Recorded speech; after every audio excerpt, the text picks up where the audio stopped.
Buntis ka. Ginoong Liu. Gusto kong mag-aral ng 1 taon para ipanganak ang bata. Sino ang ama ng bata?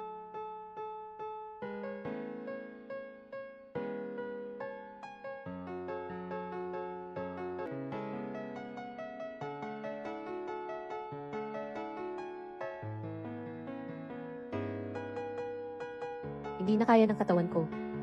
Kung mayroon ka talagang paggalang sa akin, bilisan mo at bigyan mo ako ng apo. Ang angkan namin, ang mga Lu, ay 18 henerasyon ng iisang linya lang. Mahirap na nga ang pagpaparami ng lahi. Pero ikaw naman, wala ka man lang kahit isang babaeng kasama. Gusto mo bang maputol ang angkan ng mga Lu? Ilang beses ko na po bang sinabi sa inyo, Itay? Hindi ito madali. Oh, Diyos ko. Ang suway kong anak ay wala ng pag-asa. Sana'y kahabagan niyo po ako. Pagkalooban niyo po ako ng apo. Hay, Jincheng, para kayong magkamukha ng bata ka pa. Eksakto. Diyos ko, talagang nagpakita ka ng awa. Talagang nagpadala ka sa akin ng isang malaking apo. Lolo, patawad. Ay, apo ko. Habulin mo siya. Tay, maging maingat ka. Ang pagkuha sa bata ay labag sa batas. Ang batang ito ay kamukha mo. Parang nilikha mula sa isang molde. Hindi ba't anak mo ito? Mukhang gusto mo na ng apo, naloka ka na. Buti na lang kanina, ay nahatak ko ang isang buhok ng batang ito. Gia, lumapit ka. Anong nangyari? Lumapit ka. Agad na ipaalam sa lahat ng doktor sa ospital. Bansa, gumawa ng test. Kahit sino na makita mong bata, iniisip mo na anak ko iyon. Ikaw, matandang lalaki, parang may demonyo ka na. Yung demonyo, ikaw ang nag-udyok. Tingnan mo na ang ulat bago tayo mag-usap. Kung hindi naman anak mo ito, isipin mo na lang na nag-iisip ako ng mali. Lumalabas na ang ulat, Ginoong Lu.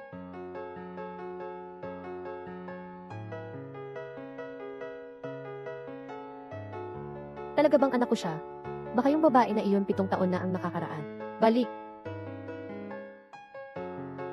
Tingnan ko kung ano ang nangyayari. Direktang kamag-anak. 79%, 0. Ito, 0. Mayroon na tayong tagapagmana. Ay, may tagapagmana na. Naku. Ang pamilyang Lu ay may tagapagmana na. Tatay, ang pamilyang Lu ay may tagapagmana na. May apo na ang pamilyang Lu. Hindi ka ba nag-resign? Naku, sa ganitong sitwasyon pa, inaalala mo pa ang paa ko. Ang pamilya Lu ay 18 henerasyon ng iisang anak lang. Ang batang ito ay maaaring ang iyong nag-iisang anak. Kailangan ko ring mahanap ang aking apo. Sige na, sige na. Umalis na silin mo. Nanay, yung tita na bumangga sa akin gamit ang kotse niya, baka tumakas na. Ang lahat ng pera ko, hindi pa nga umaabot sa kaunting halaga ng panggagamot ko. Ano na lang ang gagawin ko?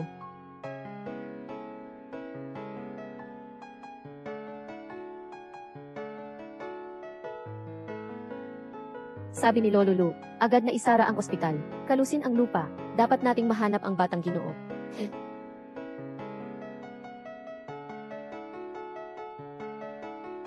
Aalis na si Xiao Bao. Bakit ang tagal mo? Mahalaga ang oras ko. Sobrang malas talaga. Kakabili ko lang ng sasakyan, nasira na agad nyo. Ang kabuuan ng pagsusuri at pambalot ay 500. Pero sabi ng doktor, nasugatan ang buto, kailangan ng rehabilitasyon. Kabuuang 5,000. 5,000. Sobrang gipit ka na ba? Naiintindihan ko na. Akala nyo ba mayaman ako? Kaya ninyo ako sinasadya? Huwag kayong mangarap. Ikaw, binibini. Hindi po kami nanloloko. Ikaw ang nakabangga, at nabalian ng buto ang alaga naming aso. Ito ang resibo. Kung ayaw mong maniwala, pwede tayong umakyat, magtanong sa doktor. Huwag akong hawakan. Sobrang dumi. Tulad ng mga tao tulad ninyo. Bumangga ako, ayan na yon. Sino bang nagbabantay sa bata? Huwag mong isiping magbabayad ako kahit 1 sentimo. Bakit ka naman ganyan? Hindi ka naman makatwiran. Ikaw ang nagmamaneho habang kausap mo sa telepono. At nabangga mo ang alaga kong aso. Baliktad pa ang sinasabi mo. Hindi ako makatwiran. Anong magagawa mo sa akin? Alam mo ba kung sino ako? Wala akong pakialam kung sino ka. Kung lumabag ka sa batas trapiko, kailangan mong magbayad. Mukhang nandito kayo para mangloko. Pareho kayong sanay na sanay. Sobra na ang kinita ninyo sa masamang paraan. Wala kayong takot na isang araw ay masagasaan. Basta't hindi ako magbabayad ng kahit 1 sentimo. 50,000 piso. Mas mabuti pang bumili na lang ako ng bag. Oy. Bitawan mo ako. Hindi kita bibitawan. Bibitawan mo lang ako kung bibitawan kita. And, Lu, may balita po. Parang nasa pinpuan po ang bunso. Patuloy na hanapin. Umalis. Kuya Jincheng. Ikaw, Kuya Jincheng. Hindi kita bibitawan. Hoy. Bitawan mo nga, are. Kuya Jincheng, bumalik ka. Kapag tumakbo ka pa, isasumbong kita sa pulis dahil sa pagtakas pagkatapos ng aksidente. Pagkatapos, maghanda ka ng makulong. Hello, kumpanya ng siguro. Ngayon, pakiusap, pumarito ka agad. Ginoo Ginang Ye, talagang si Jian Jisong ang may buong pananagutan. Iulat namin ang mga gastos mo. Lahat ng mga gastusin sa medisina. Inaasahan namin ang perang ito para sa rehabilitasyon. Kailan po ito dadating? Ay naku. Naalala ko na ang proseso ng insurance ng sasakyan. Kailangan ng pinakamababa ng 2 buwan, di ba? 2 buwan. Pero hindi kami makapaghintay ng ganun katagal. Anong kinalaman ko dyan? Ang perang ito, darating lang pagkatapos ng 2 buwan. Si Yang Song, ikaw, ayos na. Salanan ng dalawa ninyong cute, nabalam ako sa pagkikita kay Kuya Jinchen. Swear.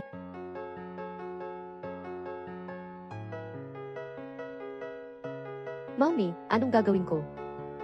Bunso, huwag kang mag-alala. Nasaan si nanay? Nakuha na niya ang diploma sa kolehiyo, at nakatanggap na rin siya ng imbitasyon sa interview mula sa Lushai Group. Kapag naging isang top programmer na si nanay, magkakaroon na tayo ng pera. Mabuti naman. Uwi na tayo. Ginoong Lu, wala tayong nahanap. Maaaring umalis na ang batang Ginoo sa ospital. Isara ang lahat ng daungan at paliparan. Gamitin ang lahat ng puwersa. Dapat siyang mahanap sa lalong madaling panahon. Tara.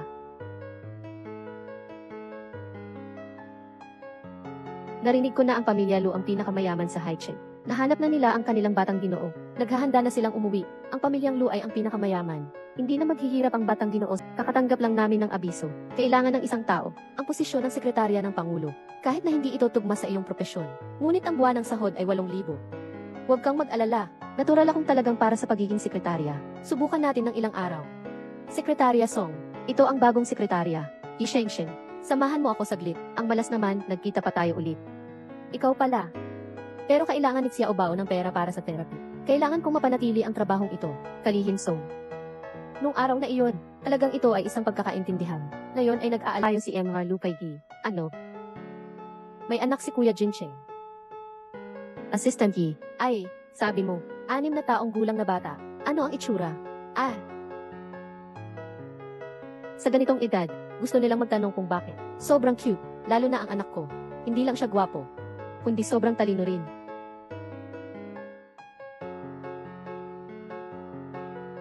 Anak ko, dapat mas gwapo kaysa sa anak mo. Paano mangyayari yon? Sino ang kayang katulong? Mayroon akong isang gawain na ibibigay sa inyo.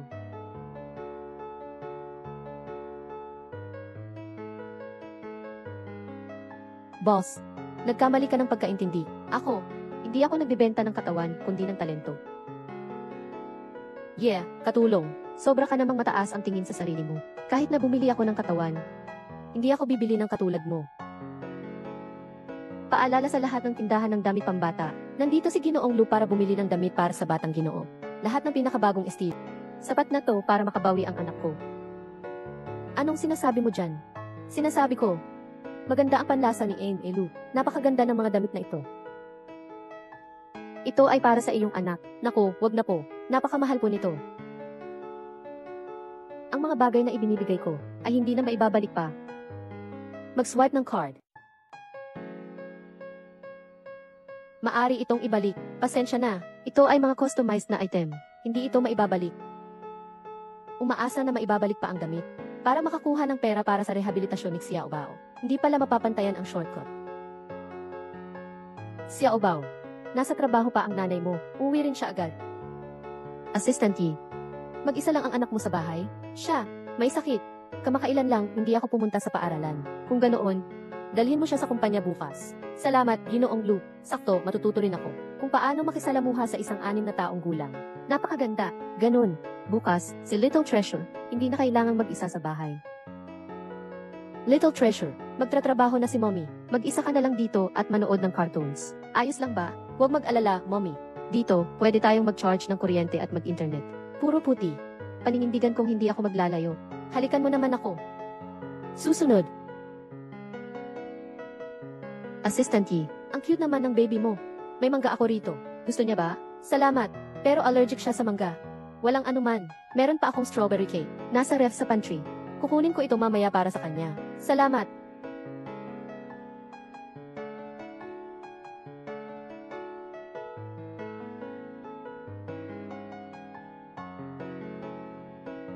Mommy, medyo hindi ako komportable.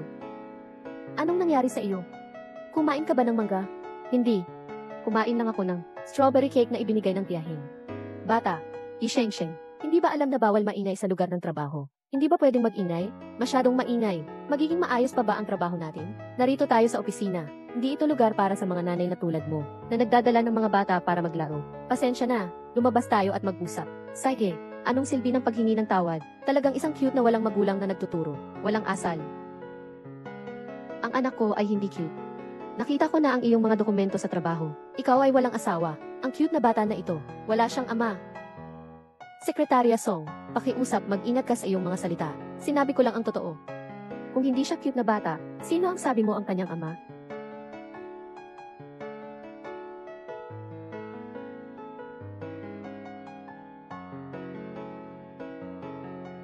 Nahanap na ba ninyo kung nasaan ang batang Panginoon? Sila at ang kanyang ina ay dapat nagrenta ng bahay. Walang nakarehistrong impormasyon. Ngunit huwag mag-alala, hindi higit sa 2 araw. Tiyak na makikita. Assistante, dinala ba ang bata sa trabaho? Dinala. Tumingin ka. Sabihin mo nga. Hindi mo na masabi, di ba? Simula pa lang, dinala mo na ang bata para magpanggap. Ngayon, dinala mo pa sa kumpanya, para makikain at makiinom. Ishengsheng, bakit sobrang wala kang hiya? Sa harap ng bata, ayaw kong makipagtalo sa iyo. Tara na. Sandali, hindi ko pa natatanong sa iyo. Sino ang pumayag sa iyo? Nadalhin ng bata sa kumpanya. Si Ginoong Lu ang pumayag. Ano ang sinasabi mo? Paano posible iyon kay Ginoong Lu? Napayagan kang dalhin ang bata sa opisina? Walang ganitong halimbawa sa kumpanya. Tama. Walang ganitong benepisyo ang kumpanya. Assistante, kung gusto mong dalhin ang bata, maaari kang mag-leave. Ibig sabihin, naiintindihan ko na, baka naman. Narinig mo na si Ginoong Lu ay naghahanap ng kanyang anak. Kaya mo dinala ang bata sa opisina. Tama ba? Hindi ka naman nag-iisip na ang anak mo ay si Lu Xiaoxiao, di ba? Hindi ako kasing boring tulad ng iniisip ninyo. Dinala mo pa ang anak mo dito. Hindi mo pa rin inaamin. Tulad mo. Ano bang mga pangarap ang pinapangarap mo? Magtigil ka na ng trabaho. Umuwi ka na lang at alagaan ang bata. Ganito mo ba talaga pinapababa? Ang mga nanay na nagtatrabaho, hindi ba't ikaw ay isinilang din ng isang ina? Yi Shengsheng, sino ang nagbigay sa'yo ng lakas para makipag-usap sa akin ng ganyan? Huwag mong saktan ang nanay ko. Sige, cute na bata. Kung hindi ka tinuruan ng maayos ng nanay mo, tuturuan kita kung paano maging isang mabuting tao. Songsya, bitawan mo siya. Anong ginagawa mo, Songsya? Bunso. Inay. Bitawan mo ako. Bitawan mo si Bunso. Bitawan mo si Bunso. Bunso. Inay. Bitawan mo ako. Little Bao, Mama, nandito ako para iligtas ka. Mommy, tulungan mo ako.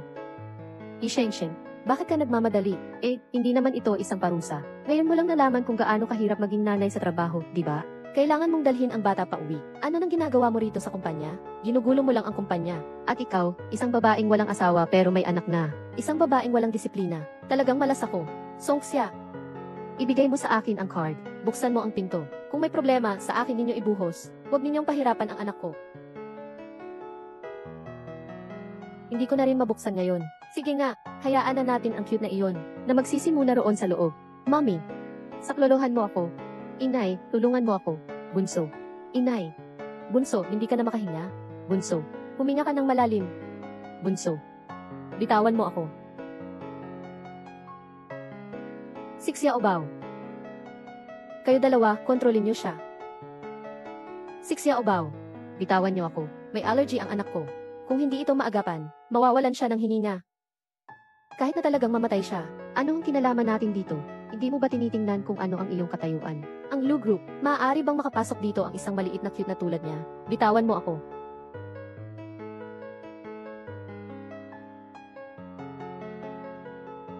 Bitawan mo ako. Ano ang ginagawa niyo?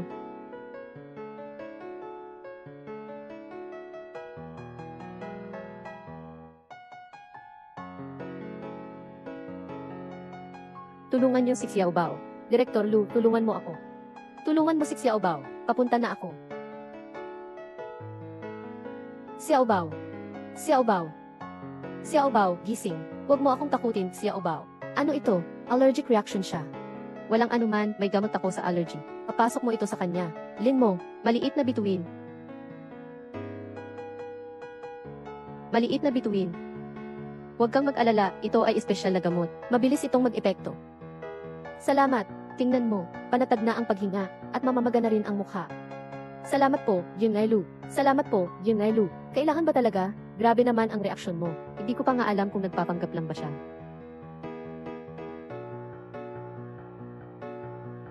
Sino ang tinawag mong cute? Isheng-sheng, ikaw. Ikaw ang nagkulong sa anak ko. Ikaw ang nang-api sa kanya. Isheng-sheng, ang lakas ng loob mong saktan ako. Maniwala ka, papatayin ko ang anak mo. Sinasabi ko sa iyo, huwag mong maliitin ang limitasyon ng isang ina. Kung muli mong aapihin si Xiao Bao, kahit mamatay ako, isasama kita sa aking libing. Ikaw, Mommy. Mommy. Xiao Bao, Kuya Jinchen, si Isheng-sheng, basta na lang. Dinala ang anak sa kumpanya, at nag-iingay nakakaabala sa aming pagtatrabaho. Gusto ko lang naman siyang pagsabihan tungkol sa anak niya. Pinapagalitan niya pa ako. Ako ang nagsabi sa kanyang dalhin ang anak niya sa kumpanya. Gusto mo ba akong pagsabihan din? Ako, hindi ko iyon ibig sabihin. Ngunit talagang naapektuhan tayo. Gusto ko rin ang mabuti para sa kumpanya. Si Xiao Bao ay nasa lugar ng pahinga. Hindi naman siya maingay, dahil sa allergy sa mangga. Kaya siya pumunta sa lugar ng trabaho para hanapin ako. Tumahimik ka. May karapatan ka bang makialam dito? Wala ka namang karapatang manguna rito, di ba? Kasalanan ko raw, sabi ni Ine. Ang anak mo, kumain kasi ng strawberry cake na binigay ko. Kaya siya nagkaroon ng allergy. Pero noong binili ko yun, wala namang ibang laman kundi strawberry. Wala nang ibang prutas. Mayroon sa strawberry cake. May mangga. Kailangan nating tanungin si Sekretaryo Song. Anong nangyari? Bakit mo ako tinatanong? May nangyari sa anak mo. Ikaw na ina, hindi mo siya binantayan. Ano bang pakialam ko dyan? Huwag mo akong pagbintangan. Sa mga bagay na walang ebidensya, maaari kitang kasuhan ng paninirang puri. Naalala ko, may tsitsi sa pantry. E-check natin para malaman. Akala mo ba, ikaw ang may-ari ng kumpanya? Sinasabi mong basta-basta na lang mag-check ng ticket. Linbo, pumunta ka sa mag-check ng CE. Sige.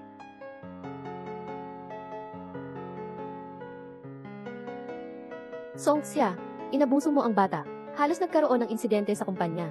Hindi ka na mananatili sa kumpanya. Ako. At kayong dalawa. Kuya Jinchen. Matagal nang magkakilala ang pamilya natin Paalisin mo talaga ako. Lu Group. Hindi tumatanggap ng taong may masamang intensyon. Mommy. Ang sakit ng braso ko. Ihahatid ka ni Mommy sa ospital. Linmo. Mag-ayos ang sasakyan. Opo.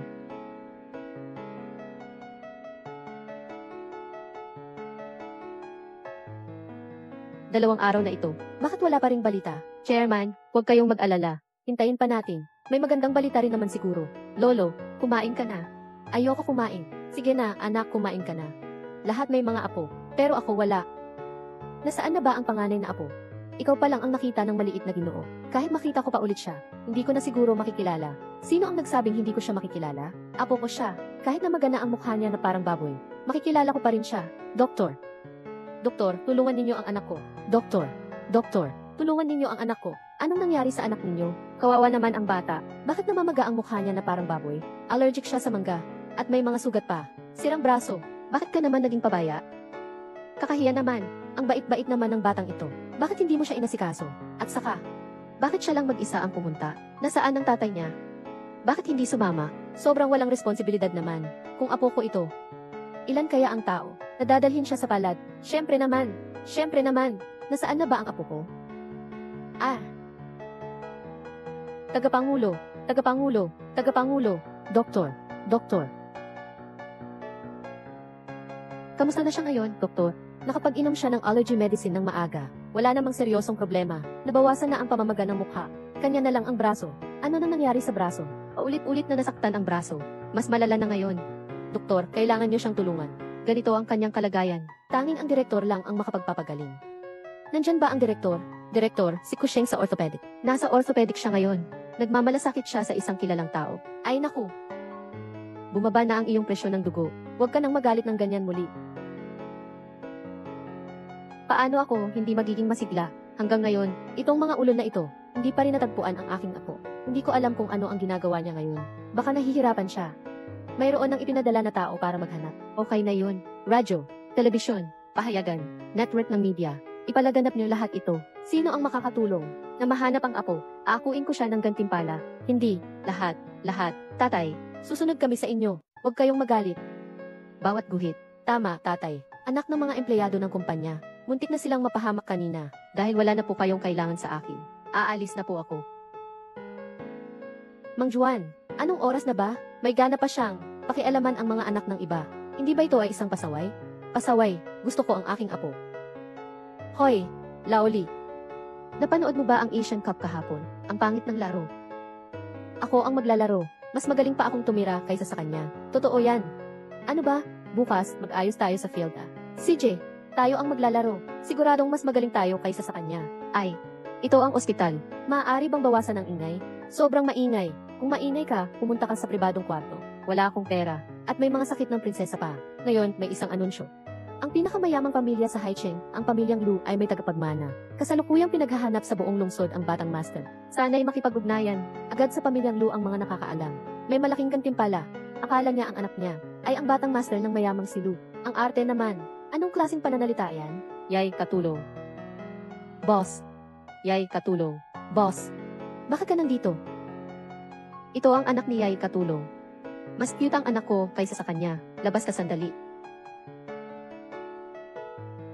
Boss, gumaling na po ang allergy ng anak ko. Salamat po sa gamot. Nabayaran na po ni Lin mo ang bayad sa gamot. Bukod pa dyan, bibigyan kita pa ng 3 araw na pahinga. Alagaan mo ng mabuti ang anak mo sa bahay. Mag-ingat ka.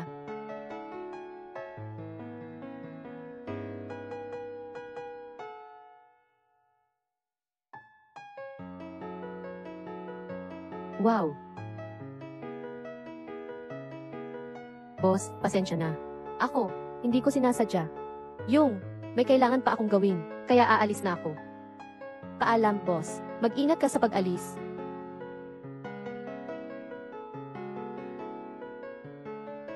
Salamat, ate. Ang ganda-ganda mo naman. Sigurado akong maraming manliligaw ka, no? Single pa rin naman ako eh. Impossible. Bulag kaya ang mga yon. Pero okay lang. Lumaki na ako. Susundan kita. Ikaw, bata. Bakit ang tamis ng iyong dila? Nakapagpa-appointment ka na ba sa punong doktor? Wala pa. Puno na ang mga appointment ngayong buwan. Gusto kong makakuha ng dagdag na appointment. Alam mo ba kung nasaan ang DN? Dapat hindi ko ito sabihin. Sasabihin ko sa'yo ng lihim. Nasa city na silid ng pasyente sa ika-4 na palapag. Nasa tabi ng Lolo Lu para magpagamot. Xiao Bao. Tara, hanapin natin siya. Sige, ikaw na lang ang pumunta. Baka hindi pa pumayag ang direktor. Baka bigyan ka pa ng dagdag na slot. Bakit mo dadalhin ang bata? Kailangan ng puso ng isang doktor. Kung makita ng direktor, ang kawawa nating si Xiao Bao. Tiyak na papayag siyang bigyan tayo ng dagdag na slot. Tama ang sinabi mo. Matalino. Tara. Xiao Bao. Sumama ka sa mama. Basta mapapayapa ko si Tito Lu. Susuportahan niya ako.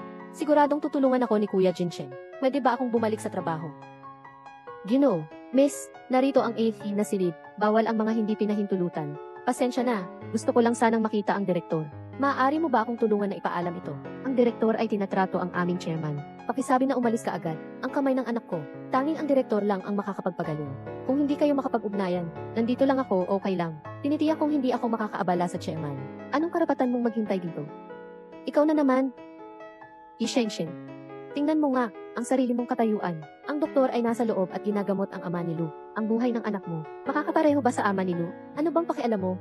Gusto mong gambalain si Tio Lu. May kinalaman iyan sa akin. Basta't nandito ako ngayon. Hindi kita papayagang makita ang direktor. Basta't nandito ako ngayon. Hindi kita papayagang makita ang direktor. Meron ka pang mukha para sabihing umalis ako. Ang braso ng anak ko, ikaw ang naging dahilan. Are, gusto mo na naman bang manloko? Sinisi mo pa ako. Kasalanan niya naman yon. Ano bang pakialam ko? Ayoko nang makipagtalo sa'yo ngayon.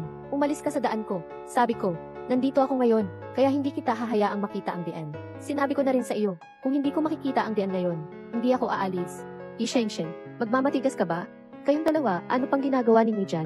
Agad mo siyang paalisin. Pakiusap, umalis ka na dito. Gusto ko lang sanang makausap ang dian.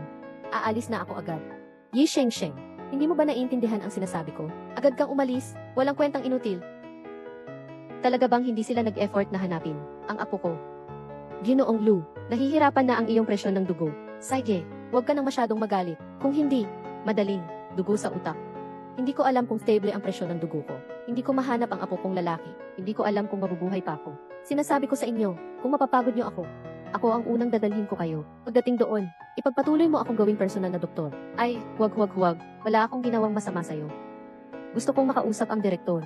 Sino ang sumisigaw sa labas? Sino ang sumisigaw sa labas? Ay naku, masakit, bitawan mo ako. Song siya, dati ay para. Gustong mapanatili ang aking trabaho, kaya naman ako nagtiis sa iyo. Akala mo ba madali mo akong maapak-apakan? Sino ang maingay dyan?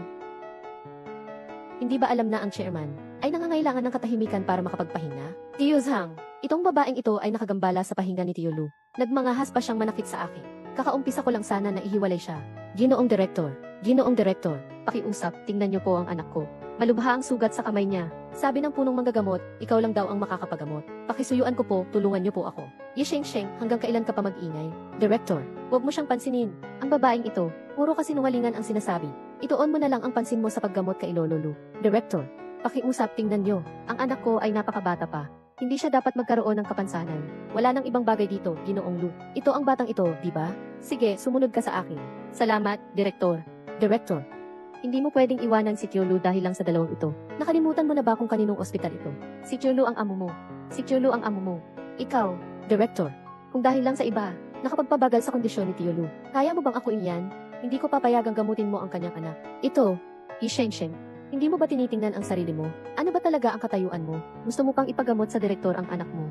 Maliban na lang na muling ipanganak siya bilang tao ng pamilya Lu. Agad mo siyang dalhin sa akin. Bitawan mo ako. Direktor, tulungan mo ang anak ko. Ganito ang magiging kapalaran mo sa pagkontra sa akin. Bitawan mo ako. Bitawan mo ako. Ano ang gulo nyo? Nagmamalupit kayo sa mommy ko. Tingnan mo kung paano kita ayusin. Mommy, isuot mo ang mask. Mommy, ang saya mo. Hahaha. Kuya Jincheng, nang aabala sila kay Uncle Lu na nagpapahinga, bilisan mo at utusan mo ang mga bodyguard. Napaalisin sila. Hindi Si Mommy ang nag-usap kay ECDN para magamot ako. Ikaw lang naman itong masamang tao na humarang. Little darling, ikaw. Manahimik ka. Kung gusto mong magpagamot, huwag nang mag-aksaya ng panahon. Director, dalhin mo na siya para magpagamot. Sige, halika, sumama ka sa akin. Salamat po, boss. Malaki. Song Sia, bakit ka nandito? Kuya Jinchen, narinig ko na may sakit si Tio Lu. Pumunta ako dito para tingnan siya. Hindi na kailangan. Kailangan ng aking ama ng pahinga. Magsiwi ka na. Tito Zhao. Oy, huwag mong papasukin si Binibining Song. Opo. Kuya Jinchen, dalhin mo ang prutas mo. Tara na. Aray. Ay, mga walang silbi. Hanggang ngayon, maliban sa malaman niyo na ang anak ng aking apo ay si Yucheng. Tatay, alam ko na. Huwag po kayong magalit. Paano ako hindi magiging excited? Gusto ko ang aking panganay na apo. Gusto ko ang aking panganay na apo. Ito, gusto ko ang aking panganay. Gusto ko ang aking panganay na apo. Mahalaga ang kalusugan, tay. Ano na ba ang meron siya? Pumunta ka sa ospital para bisitahin ang kanyang anak. Sige. Jing 888.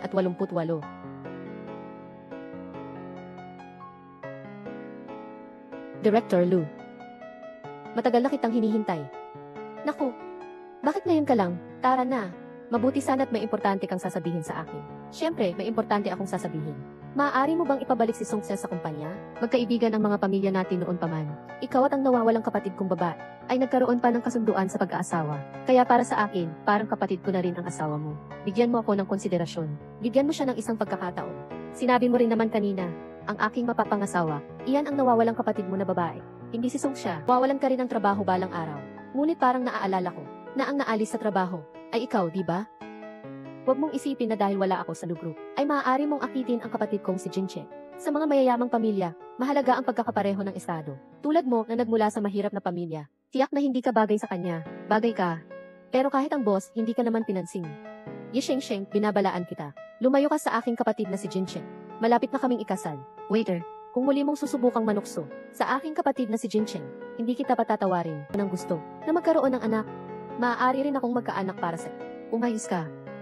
Song Sia, kung sasaktan mo ako, papatapusin kita.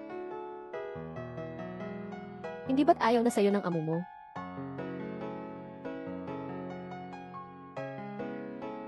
Amo. Sheng. Po, boss. Boss. Kagabi, ikaw po at si Assistant Key, ang gusto niya lang ay pera. Para ba sa kanya? Hindi pa ako kasing halaga ng pera. Tama. Kumusta na ang anak niya? Nagpunta na ako sa ospital. Nakauwi na ang anak niya sa bahay.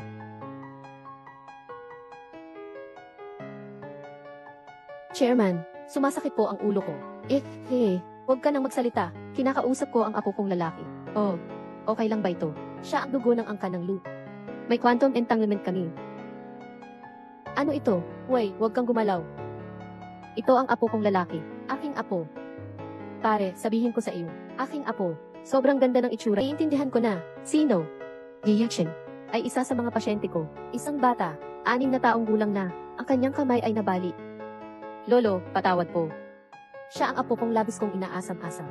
Sulat, mayroon ka bang telepono niya? Mayroon ka bang address niya? Dapat mayroon. Tingnan mo, ito ang impormasyon sa kanyang pagpapa-ospital. Magaling, mag-check out na tayo. Susunduin ko na ang aking anak pa uwi. Pamilya, mali. Huwag mong isuot ang damit ng ospital palabas. Nasa bahay ako. Sino ka ba? Ako ba? Ako ang lolo mo. Rex, nahanap na kita. Aking mahal na ako. Sobrang namimiss ka na ng lolo mo. Hindi ka naman manloloko, di ba? Wala kaming pera. At hindi ko rin ibibigay ang password ng ATM ni mommy sa'yo.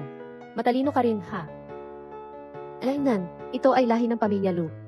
Pero huwag kang mag-alala, hindi hihingi ng lolo ng loob pang umakyat sa kanyang kama. Araw na yon, malinaw na. Ikaw ang naglagay sa kanya ng gamot, kaya siya lumapit sa akin. Hindi ko alintana kung ano ang dahilan. Ishengsheng. Paulit-ulit mong sinisira ang mga plano ko, at pinapabantayan pa si Kuya Jincheng. Sa cute na ito, gusto mo lang talagang gamitin. Ang mukha mo para akitin siya, di ba? Hindi ko siya inaakit. Nagsisinungaling ka pa. Ngayon, ano man ang sabihin mo, naharangan mo na ang aking daan. Kung gusto mong mabuhay, umalis ka sa Haicheng. Aalis na ako ngayon. Tara na. Magmaneho ka ng mabilis. Mas mabilis pa. Buwisit na bata. Bakit ngayon ka lang sumagot sa tawag?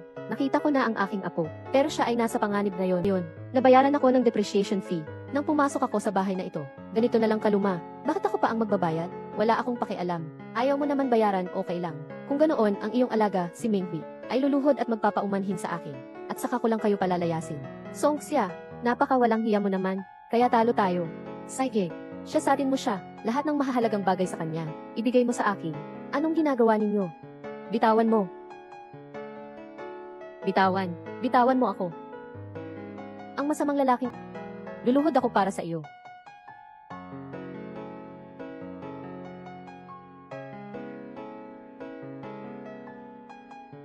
Haha. Hahaha. Pakiusap, pakawalan mo si Xiao Bao. Ishengsheng. Hindi mo akalain na darating ka sa ganitong araw, di ba? Sino bang nag-utos sa'yo na agawin ang aking lalaki? Ito ang nararapat sa'yo. Pakawalan mo na siya, tok sa aming tahanan. Narinig mo ba? Huwag. Tio, paalisin mo sila. Umalis na. Tio, umalis ka. Tio, naiintindihan mo ako ng mali. Talagang hindi ganito. Tio, Tio, umalis ka. Bata. Apo, halika, halika. Yakapin kita, apo. Ikaw nga talaga ang apo ni Lolo. Totoo yan. Tapos ang anak mo. Nung nakita ko siya sa ospital, inutusan silang gawin ito kaagad din. Siya ang aking apo. Si Xiao Bao. Talagang siya ang iyong lolo. Halika, halika, halika. Hayaan mong yakapin ka ng lolo. Halika, apo. Bilisan mo. Halika. Yakapin kita, apo. Aray, parang hindi ito tama. Oh. Naiintindihan ko, naiintindihan ko. Natingin mo kasi walang katayuan ngayon, di ba? Ganito na lang. Ayusin ko muna kayo. Titira na kayo sa ibang bahay. Kayo ng anak mo, ayusin muna ninyo ang inyong pag-aayos doon. Hindi naman talaga ligtas dito. Yung braso ni Xiao Bao, hindi na dapat masaktan ulit. Sige, una na kami. Salamat sa'yo. CJ. Hello, Dad. Kawawang bata. Ngayon, Tay, hindi biro ang kasal na ito. Pahintulutan mo akong mag-isip muna. Ano bang maikukumpara dito? Siya ang nag-iisang tagapagmana ng pamilya Lu. Sino pa ang pakakasalan mo kung hindi siya? Ikaw, batang ito. Ayaw mo bang maging responsable sa kanya, di ba? Hindi. Huwag kang mag-alala. Tiyak na magiging responsable ako. Pero ang pagiging responsable ay, hindi lang naman sa pag-aasawa ang solusyon. Hindi, ayokong magpakasal. Sweetheart ko, mas mabuti pa kung, Itay, umalis ka, makinig ka sa akin, umalis ka, umalis. Makinig ka sa akin, Itay, makinig ka sa akin, umalis ka. Bakit ganyan ka, Dad? Umuwi ka na, matanda. Tatay, mag-isip ka munang mabuti bago mo makita si Xiao Bao. Umalis ka. Tatay, umalis ka. Ang matandang ito, talagang hindi makatarungan. Ang ugaling ito. Si Xiao Bao. Siya ang anak ko na si Xiaobao. Anak ni Assistant Ye. Siya rin ay Xiaobao. Boss, ang ina ng batang lalaki ay hindi ba si Assistant Ye? Boss, bakit ka nandito? Hindi. Nakita ko na ang anak ni Assistant Ye, hindi si Xiaobao. Tara na, CJ.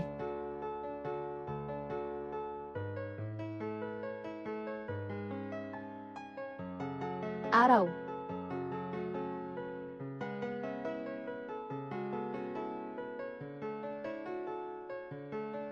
Bakit parang walang nangyari sa kanya?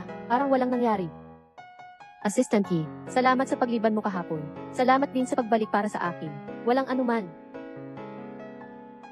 Boss, may kailangan po kayo. Assistant Yi, ayusin mo nga ang 3 dokumentong ito. Kakailanganin ko ito mamaya sa meeting. Opo. Bambo. Yi Shengsheng. Bambo, huwag kang mag-isip ng kung ano-ano. Bambo. Sige, Sekretarya Song. Wala namang espesyal na pagtrato si In, Lu kay Yi Shengsheng. Mukhang hindi naman talaga siya nagustuhan ni Kuya Jinsheng. Mag-isip ka ng paraan para palayasin si Yi Shengsheng sa kumpanya. Bibigyan kita ng 200,000. CJ, hintayin mo lang ang magandang balita mula sa akin.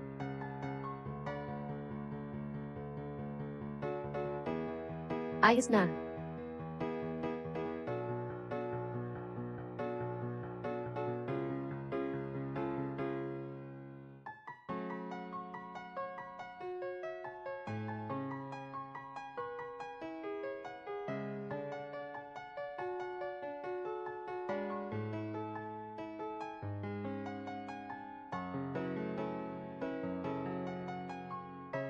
Tatlo. Tapos na ba? Tapos na. CJ, nasaan ang dokumento ko? Bakit ang careless mo? Ang trabaho na inatas sa'yo ni Ilu ay nagkakaroon ng pagkakamali. Mukhang wala ka talagang ginawa. Kanina, pinapanood ko lang. Siya at ang anak niya ay patuloy na tumatawag. Siguradong hindi siya nagtrabaho. Ginoong Lu, 1 buwan pa lang siyang nagtatrabaho. Nagmamalabis na siya. Hindi dapat tanggapin ang ganitong empleyado. Sino ang nagsabi na hindi ko ginawa? Yi Shengsheng. Hindi mo naman balak na muling gawin, diba? Siguradong huli na kung muling gagawin mo ito ngayon. Maliban na lang kung mahanap mo ang nawalang dokumento. Narinig ko na ang in-interview mo dati ay programmer. Baka talagang ikaw ay isang napakagaling na hacker. Ginoong Lin, bawasan mo ang panonood ng mga walang kabuluhang mga short drama. Saan ka makakahanap ng ganitong karaming hacker? Bakit ka pa nagsasalita? Punta ang boss. Kasama ang tiyo nitong mga nakaraang araw. Hindi matukoy ang mood. Halos mabangga sa baril.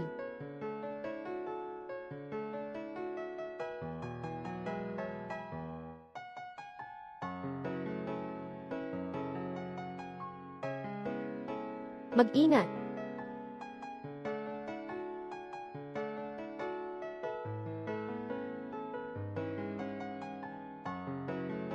Bakit parang gusto kong sumuka nitong mga nakaraang araw?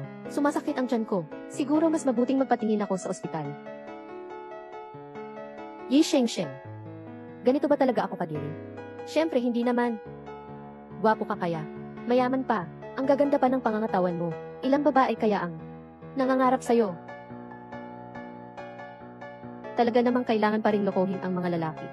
Kahit ang mga boss ay hindi na iba. 21 tao, 1,600 ke. Ginoong Lu, huwag kang mag-alala tungkol sa nangyari noong gabing iyon. Iyak na hindi ko ito sasabihin sa iba. Nais ko na makamit ni Ginoong Lu ang kanyang mga hangarin. Maraming anak at apo. Isang buntis ng 3 bata, ha? Ay. Ano? 3 sanggol. Oo nga. 3 sanggol, congrats sa iyo. Isa lang na sanggol, hindi ko na kayang buhayin. Tapos biglang 3 pa ang dumating. Anong gagawin ko? Sasabihin ko ba ito sa amo? Kasi naman siya ang ama ng mga bata. Pasok. Amo. Pirma. Boss. Gusto mo ba ng mas maraming anak sa bahay? Gusto niyang magkaanak ako. Pero kami ay may isang anak lamang. Swerte, hindi na ako pwedeng magkaroon ng ibang anak. Kapag marami ang mga bata, maingay. Isa lang ang sapat. Masamang lalaki. Anong nangyayari? Mahal na mahal. Masamang lalaki.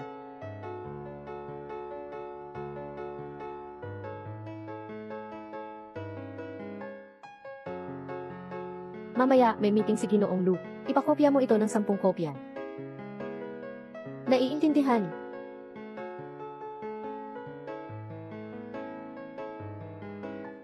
Positibo ang pagbubuntis. Yi Shengsheng, buntis ka. Wala ka naman daw boyfriend, ah? Paano ko naman nag-xerox yung resulta ng pregnancy test ko? Parating na si Emma Lu. Ipapakita ko na lang sa kanya mamaya to. Sisiguradong tatanggalin kanya sa trabaho. Yi Shengsheng, ano ba nang ginagawa mo? Mayroon ka ba talaga na iniisip sa trabaho mo? Sa ganyang ugali mo, sekretarya ka pa? Nakakatawa ka naman.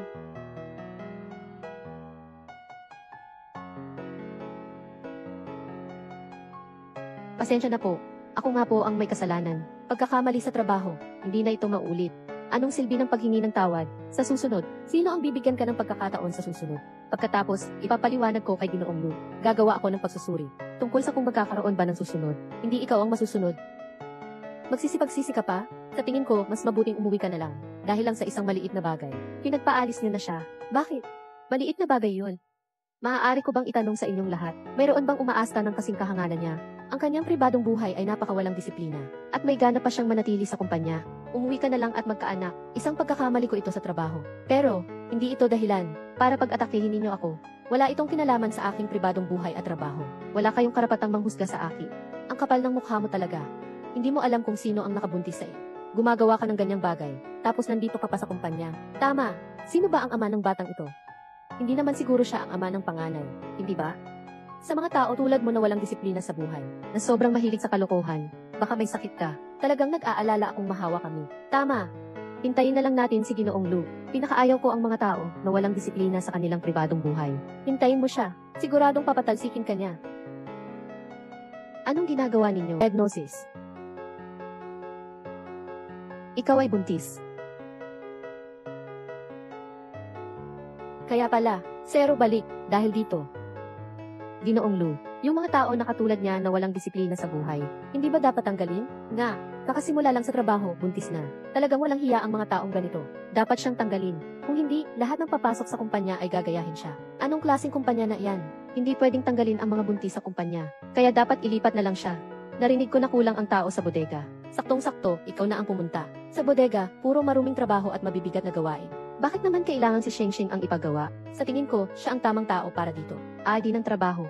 Sa kabila ng kanyang magulong buhay, baka hindi niya alam na buntis siya. Kaninong anak ng lalaki yun? Ang dumi-dumi. Dati pa, nagkaanak na yung bata nang hindi kasal. Tapos ngayon, triplets pa ang dinagdag. Hindi nga natin alam kung sino ang ama ng mga bata. Dadalhin pa niya ang mga yon sa kumpanya para alagaan. And, Lu, tulad ng kanya na napakadumi. Ayaw naming maging katrabaho siya. Sobra na. Dahil, ayaw ninyong makatrabaho si Yi Shengsheng. Talagang dapat siyang tanggalin. Narinig mo ba, Yi Shengsheng? Tinanggal ka na sa trabaho. Bakit di ka pa umalis? Sinasabi ko sa inyong dalawa. Ano? Ginoo Lu. Si Yi Shengsheng ang talagang nagkamali. Akala mo, nagtanggal ka ng lihim ng mga file sa computer ni Assistant Yi. Walang iniwang bakas. Lin mo. Ginoong Lu. Nagkamali ako. Ginoong Lu. Ay ng trabaho. Talagang nilalaso ng dalawang taong ito ang kanilang sarili. Naantala ang kulong. Maaari kayong maghanda muli.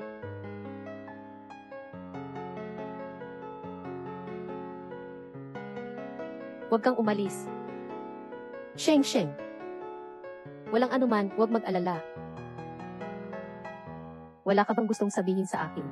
Sa pagkakataong ito, ako nga, hindi tama. Napakababang pagkakamali. Sa susunod, tiyak na aayusin ko ito. Hindi na ako magkakamali ulit. Hindi iyon ang sinasabi ko. Pupunta na ako sa HR para magsumite ng aplikasyon sa pag-alis. Shengsheng, 4 na linggong buntis. Ang batang ito ay sa akin ba? Siyempre, sa iyo na iyon. Sa tingin mo ba, katulad nila, iniisip mo rin na ako'y isang babaeng madaling mapagod? Hindi ko iyon ibig sabihin. Ang sinasabi ko ay, ano ang plano mo para sa 3 batang ito? Bigyan mo ako ng 5,000. Ano ang balak mo? Magpa-abort? Kung hindi, gusto mo bang ako ang magbayad para sa abortion? Hindi pwede. Isa lang ang kaya kong alagaan. Hindi ko na nga kayang buhayin. Tapos gusto mo pang ipagkaisa ko ang 3. Aalagaan ko. Aalagaan mo. Shengsheng. Pananagutan kita simula ngayon. Kaya huwag kang mag-alala at isilang mo na ang 3 anak natin. Okay lang ba? Ibig ba niyang sabihin pakakasalan niya ako? Mag-isip ka ng mabuti. Naka-on na ang mikropono, naka-on na ang speaker, naka-on na ang kamera, naka-on na ang mikropono, naka-on na ang speaker, naka-on na ang kamera. Hey he. Hey, cute boy. L. Taifu, hahaha, nagsimula na ang ulat. Magpahinga ka ng mabuti. Bukas ng umaga, pupunta si Lolo para makita ka. Paalam. Heart. Naka-on na ang mikropono, ang speaker, at ang kamera. Hahaha. Hey, Jincheng, tatay. Gusto ko sanang sabihin sa iyo ang lahat. Sa makalawa, nagplano akong magdaos ng salo-salo para sa pagkilala. Ipinapakilala ko sa lahat ng formal ang aking apo. Kasabay nito, gusto ko rin ipahayag, ikaw at ang ina ni Xiao Bao. Hindi ko siya maaaring pakasalan. Nanganak na siya ng bata para sa iyo. Hindi mo siya pakakasalan. Tao ka pa ba? Kasi noong mga panahong iyon, nilason mo ba ako? Hindi pwedeng sabihin yan. Di ba noon pa man, ikaw, ayaw mong makasama ang kahit isang babae. Kung hindi kita nilason, paano nangyari si Xiao Bao? Dapat mo ba akong pasalamatan? Basta. Sige. Huwag na kayong mag-alala. May sasabihin po ako sa inyo. Ayaw kong makinig. Sinasabi ko sa'yo. Ay naku, Laoshang. Pakinggan mo, tao ba ang sinasabi niya? Hindi mo dapat sabihin yan. Ay naku, nakakainis ako.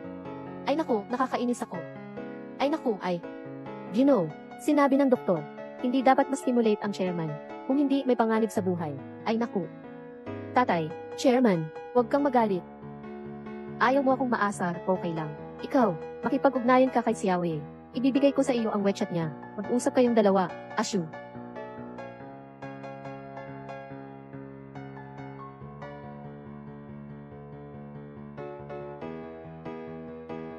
Teka lang. Basahin mo na lang. Tingnan mo mismo. Alaynan. Boss, bakit mo ako ina-add sa WeChat ng ganitong oras? Boss, ang late na. May kailangan ka ba sa akin? Para bang tatanungin niya ako kung ano na ang desisyon ko. Pero hindi pa ako nakakapag-isip ng mabuti Pasensya na, kahit may anak na tayo. Hindi kita mapapangasawa. May iba na akong pakakasalan. Isipin mo, ano ang gusto mo? Maaari kitang bigyan ng kabayaran.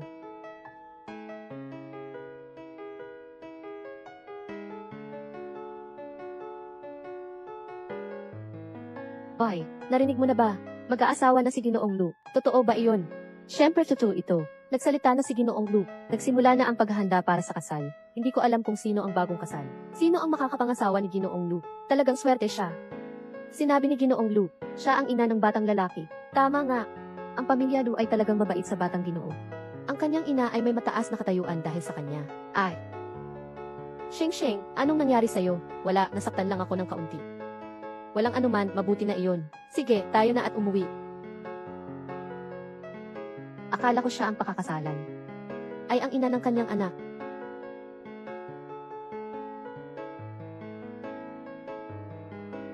Yi Sheng, anong utos ng boss? Yi Sheng, ano na ang naisip mo? Naisip ko na, kaya't ikaw ay nais. Handa akong ipanganak ang 3 bata.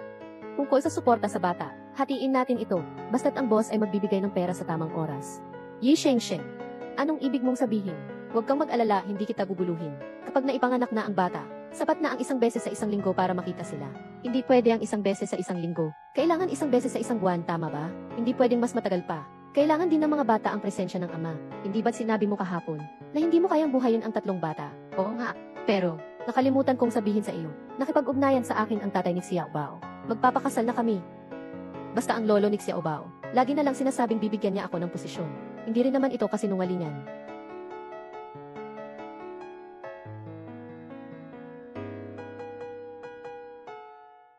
Boss, tama ba ang aking pagdating? Hindi ba ito ang tamang oras? Lin mo. Hanapin mo. Hanapin ang ama ng anak ni Sheng. Sino ba talaga? Sa kanila ng kanyang anak, na hindi man lang inalam sa loob ng maraming taon. Talagang masamang tao siya.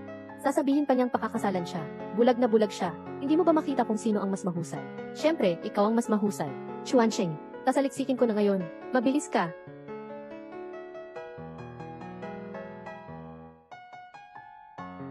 Ayaw mo akong pakasalan. Ayaw ko rin namang magpakasal sa'yo. Masamang tao. Binibining ito po ang regalo ng ama para sa inyo at sa inyong anak. Pinapasabi niya po na huwag kayong malati sa pagkilala bukas. Bukas na pala, makikilala ko ang ama ni baby. Bahay, mama at papa. Bukas ay mayroong salu-salo ang pamilyang Lu para sa pagkilala. Para kilalanin ang kanilang batang Panginoon. Parang, i-anunsyo rin ang kasunduan sa pag-aasawa. Kung si Kuya Jincheng ay ikakasal nga sa iba, ano na lang ang gagawin ni Ate Ranran pag uwi niya? Hindi tayo pwedeng manood lang. May kasunduan ng pag-aasawa sila Jincheng at Ranran. Paano niya mapapangasawa ang iba? Papa, Mama, nawala si Ranran noong siya ay 5 taong gulang pa lamang. Hindi niyo pwedeng hayaang maghintay ng matagal si Jincheng. Mahahanap pa kaya natin si Ranran? Mahahanap natin siya. Si Ranran ay may butterfly na birthmark sa likod. Iyan ang kanyang tanda.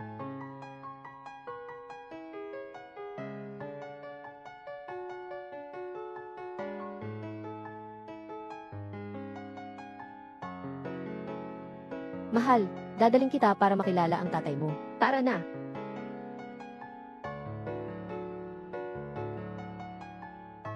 Hoy, Ayangi, Song, nakita ko na ang tao. Ano pang hinihintay natin?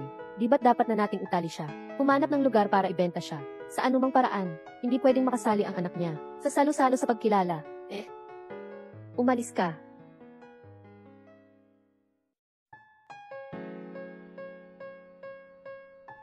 Ano ang gagawin ninyo? Layas, umalis kayo.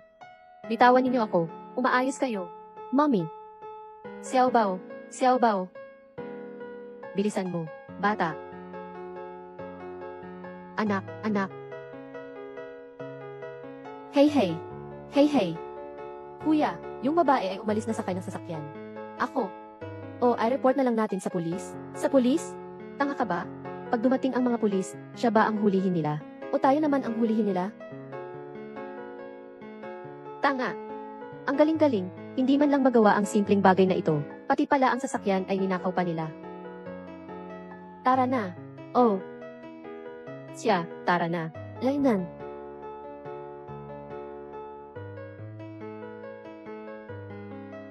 Maligayang pagdating, maliit na Panginoon. Ay naku, salamat sa langit.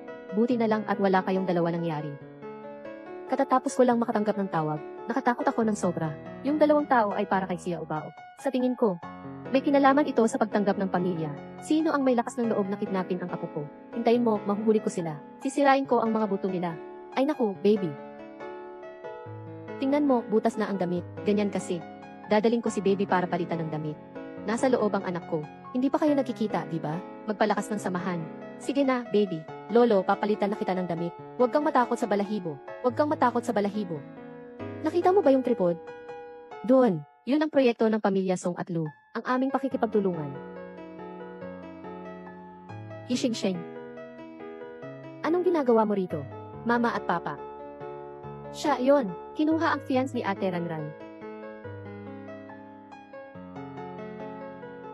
Alagaan. Zhe.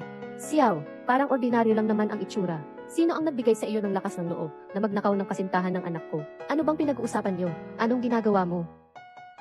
Ikaw si Yi Shengsheng. Isang ikatlong partido. Alam ko na ang ama ni Xiao Bao ay manugang ng kanilang pamilya.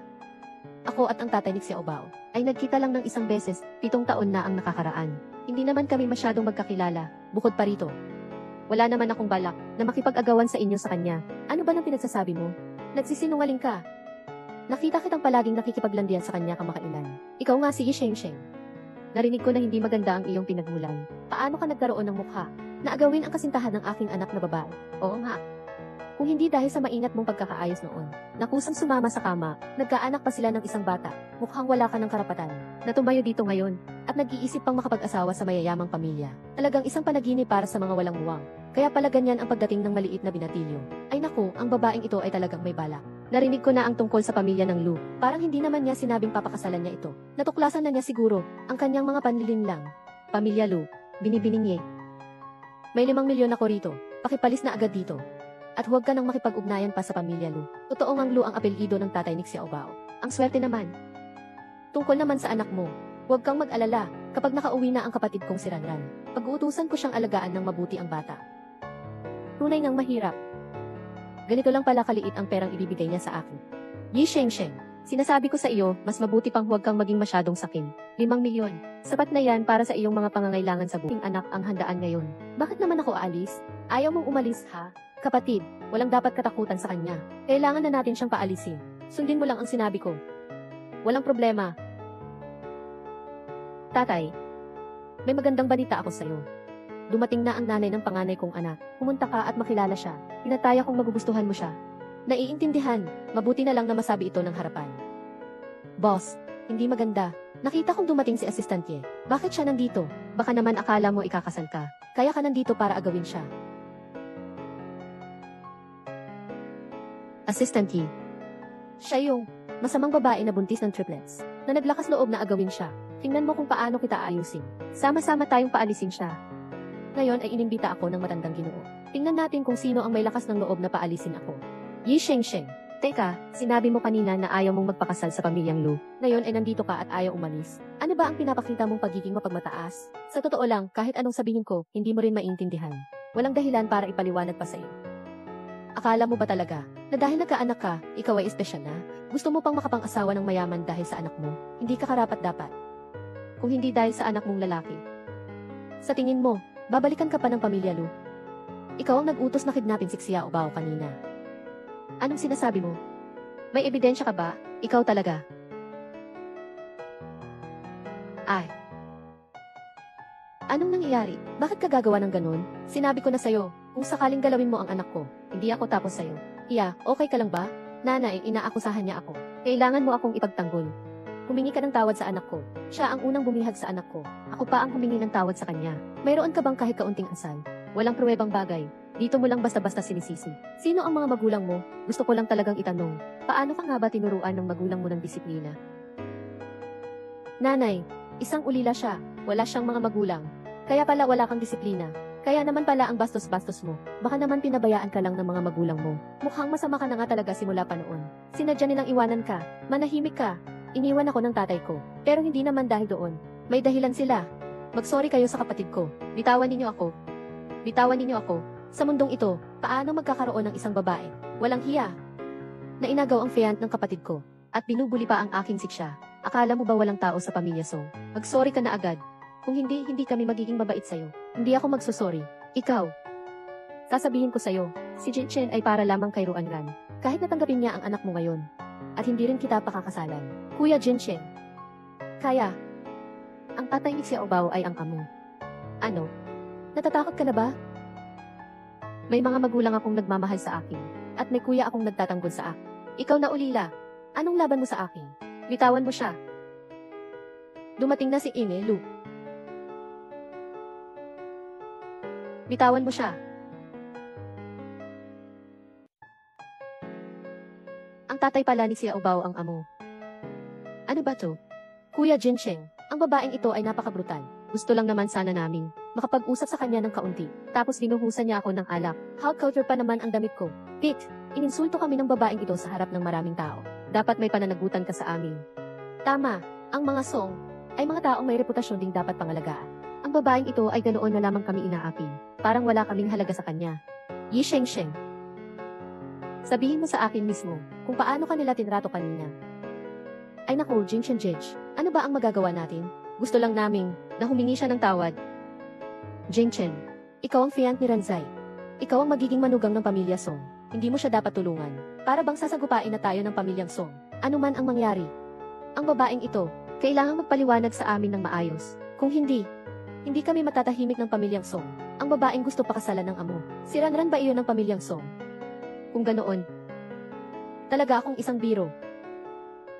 Yi Shengsheng, magsalita ka.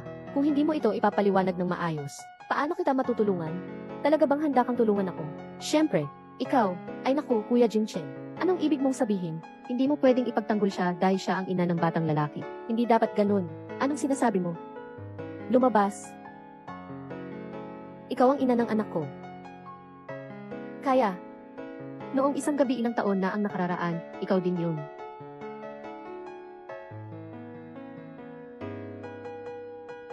Walang ibang pagpipilian. Kuya Jincheng, ano bang ginagawa ninyo?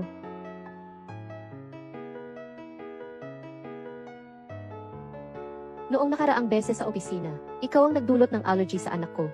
Ako. Sa ospital, hindi pinapayagang gamutin ng direktor ang anak ko. Ikaw rin ang nag-utos na ikidnap si Xiaobao. Dahil doon ko siya binuhusan ng alak. Ah! Ikaw! Song Xia! Ang lakas ng loob mo. Kuya Jincheng, wala akong ginawa. Si Shengsheng iyon, sinisiraan niya ako. Wala talaga akong ginawa. Kuya Jincheng! Jinchen, huminahon ka. Lu Jinchen, anong ginagawa mo? Hindi ganitong tao si Xia. Huwag kang maniwala sa sinasabi ng babaeng ito, na walang katotohanan. Nagsisinungaling siya. Kayo bang mga Lu? Hindi ba? Talagang pinapansin ang aking Song. Siyempre. Jinchen, tayo'y magkaibigan ng mga pamilya. Ang ginagawa mo ngayon ay laban na kay Ranan. Kung wala kang ebidensya, hindi mo na siya dapat saktan. Bilisan mo. Tara na. Ginoong Lu, nakatanggap ako ng balita mula sa chairman. Nahuli ko sila sa airport. Sila ang mga kidnapper ng batang Ginoo. Miss Song, ano ba ang mga pinagsasabi ninyo? Hindi ko naman kayo kilala. Binibining Song, natanggap naman namin ang bayad mo. Kaya ka namin dinukot. Bakit mo ba kami dinadaan sa ganyan? Hindi ko ginawa yon. Tigilan ninyo ang mga kalokohan ninyo. Naniniwala ka ba na papatayin ko kayong lahat ngayon? Mayroon pa kaming record ng iyong mga transaksyon. Gusto mo bang tumakas? Makakatakas ka ba? Kapatid na Jincheng, talagang hindi ko naisip na saktan ang bata. At saka, ngayon, hindi ba'y okay na ang bata? Ayos lang si Xiaobao, dahil sa mabilis ang aking pagtugon. Kung may mangyaring masama sa kanya, sisiguraduhin kong pagbabayaran mo ito. Tito, tita. Ngayon, malinaw na ang lahat ng ebidensya. Ano pa ang gusto ninyong sabihin? Nanay, kailangan mo akong iligtas, nanay. Paano mo nagawa to? Talagang walang isip. Lin mo, ihinto mo siya. At ang dalawang kidnapper na ito. Xuan, ibigay niyo silang lahat sa enforcement team. Sino nang may lakas ng loob na kidnapin ang anak ko? Pagsisisihan mo to sa loob ng bilangguan. Huwag kang gagalaw. Nanay, hindi mo ako pwedeng iwanan. Ginagawa ko ito para kay Ate Ranran. Kung hindi dahil sa kanila, may isang bata. Hindi sana iiwan ni Kuya Jincheng. Si Ate Ranran, ginagawa ko ito para sa ikabubuti ni Ate Ranran. Huwag mong dalhin siya. Tita, Lu Jincheng, ang aking ranyan ay nawala noon dahil naghanap siya sa'yo. Noon, 5 pa lang siya. Hanggang ngayon, hindi pa alam ang kanyang kapalaran. Ngunit ikaw ngayon ay nandito, nag-aasawa at nagkakaroon ng anak. Nararapat ka bang tawaging ama sa aking ranyan? Ngayon, gusto mo na namang agawin ang aking siya. Aking nakababatang kapatid. Ay naku, kapatid, huwag kang magalit, huwag kang magalit. Paano ako hindi magagalit? Itong handog na pagtanggap ninyo, ay para lang bang ipakita na gusto niyong bawiin ang kasal? Kapag nahanap na ang aking ranyan, paano na siya mabubuhay? Ginoong Song at kapatid na babae. Alam niyo rin ang sitwasyon ng pamilya namin. Kami sa pamilya Lu ay 18 salinlahi na nag-iisa. Ngayon, sa wakas ay may anak na kami. Kung hindi ito makilala, paano namin mapapanatili ang aming pamilya? Ginoong Lu. Sige, sabihin mo sa akin. Paano na ang aking si Ranran? Sa loob ng maraming taon, nawalay siya at nagpalibot-libot. Hindi ko alam kung gaano karaming hirap ang kanyang pinagdaanan. Pagdating ng araw na siya ay makabalik, at matuklasan niyang ang kanyang kababata, ay ayaw na sa kanya. Ano sa tingin mo ang mangyayari? Si Ranran ay 26 na taon na rin pala. Ano sa tingin niyo? May posibilidad kayang may asawa na siya sa labas? Naikasal na kaya siya? Kung ganoon nga, si Jinchen natin, hindi naman pwedeng maghintay habang buhay sa kanya, diba? Ano pa ang magagawa ko? Gusto ko lang na protektahan ang aking Orinmar. Ang mga bagay na para sa kanya. May mali ba ako? Naiintindihan ko ang inyong sitwasyon. Paano kung ganito na lang? Song Xia, huwag na nating pag-usapan ang tungkol sa pagdukot sa aking apo. Hindi na kami maghahanap ng kasalanan. Hindi pa ba ito sapat? Tay, manahimik ka. Ito, ganito na ang napagkasunduan. Xiaoe, may utang na loob tayo sa pamilyang Song. Ang bagay na ito, bilang isang lolo.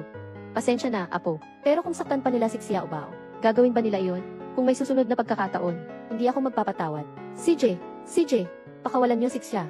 Sang-ayon ako na kilalanin ng batang ito ang kanyang pamilya. Ngunit, hindi ako sang-ayon na pakasalan ni Lu Jincheng. Ang babaeng ito, ang asawa ni Lu Jincheng, ay dapat si Ranran ng aming pamilya. Tita, noong panahong iyon, ang dalawang pamilya ay nagkasundo sa kasunduan sa bata. Kahit na nandyan pa si Song Ran, kapag sila'y lumaki, kailangan pa rin na muling itakda ang kasal.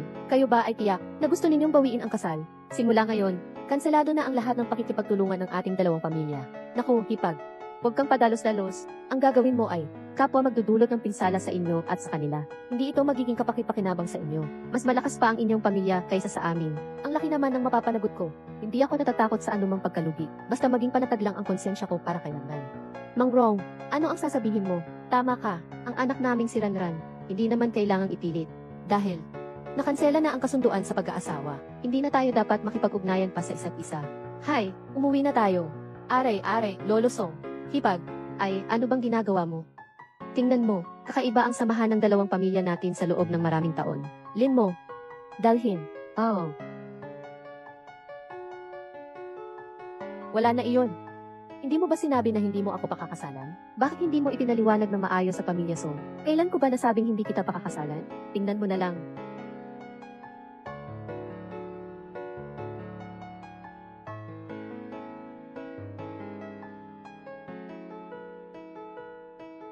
Isang malaking pagkakaunawa pala ito. Kaya pala niya ako tinanggihan sa kumpanya. Isang malaking pagkakaunawa ito. Hindi ba't balak mong pakasalan ang tatay ni Xiao Bao? Kailan mo naman ako pakakasalan? Boss, ikaw ang hindi nag-asawa sa akin. Bansa, hindi ko alam yan. Siya ang tatay ni Xiao Bao. Biro lang yon. Ito ay isang hindi pagkakaintindihan. At saka iniisip ko noon, kailangan kong maging responsable kay Assistant Ye. Kaya, napabayaan ko ang ina ng aking anak.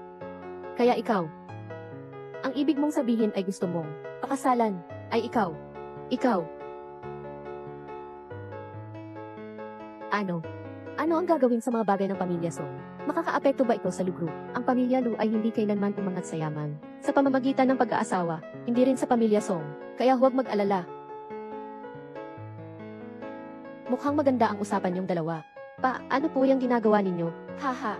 Kumusta? Mabuti naman si Xiaoye, di ba? Mas magaling pa siya kaysa sa mga babae. Nakakasama mo sa labas. At saka, ano yung sinasabi mong buntis ng triplets? Ikaw, yun ba ay iyo? Sinuri mo ba ito? Ito ba ay galing sa paaralan ng mga kilalang tao? Interesado lang siya sa pera mo. May masamang balak, hindi siya mabuting tao. 3 sanggol, sabi ni Lolo Xiao Bao tungkol sa akin. Naku, narinig ko, na nandito na rin ang cute na iyon. Nasaan siya? Sasampalin ko siya ngayon. Bakit ka tumatawa? Gusto mo pa bang makialam? Yung cute na iyon, hindi ba? Tay, nais kong ipakilala sa inyo. Itong babae, na siya yung sinasabi ninyo, na may masamang hangarin, hindi siya mabuting tao. At saka, buntis siya ng triplets ko. Yi Shengsheng, totoo ngang triplets sila. Nan, ang mga bata ay sa iyo. Tito. Kung hindi po kayo naniniwala, maaari po tayong magpad na test. Naku, buti naman. Hahaha, nagpakita na ang mga ninuno. Ay naku, kami ang pamilyang Lu. Tanging kami sa 18 henerasyon. Nabasag na ang sumpang ito. Tatay, ay naku. Xiaoyi, ikaw ang mahalagang tao ng pamilyang Lu. Ganito, ngayon, babalik tayo sa lumang bahay para sa seremonya. Ipapaalam natin ang magandang balita sa ating mga ninuno. Tay, ikaw. Hahaha. Sa tingin ko, mas mabuting bumalik tayo sa lumang bahay para madali kitang maalagaan. At saka, natatakot ako sa pamilya Song. Baka gumawa sila ng kung ano-ano. Ay naku, huwag nang magpatumpik-tumpik. Tara na. Hawakan mo ng maayos. Opo, tay. Dahan-dahan lang po. Baka masaktan ang mga apo ko. Naku, ang pamilya namin.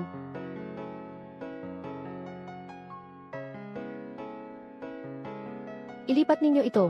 Baka kasi mabasag ito. Ang mga piraso ng porselana ay makakasugat sa kamay. At itong ito, ilipat din. Masyado itong matulis. Ilipat din ang karton. At ito pa. Ito, lahat ilipat. Inay, tatay ay balak na ipatira tayo sa isang masamang lugar ba? Posibleng. Ginagawa ko ito para sa inyong kaligtasan. Sobra ka naman. Pupunta lang ako sa banyo. Inay. Anong ginagawa nyo? Gusto ko sanang tumulong sa'yo. Pupunta lang ako sa banyo. Paano ka makakatulong? Ahe, mag-ingat ka sa iyong mga paa.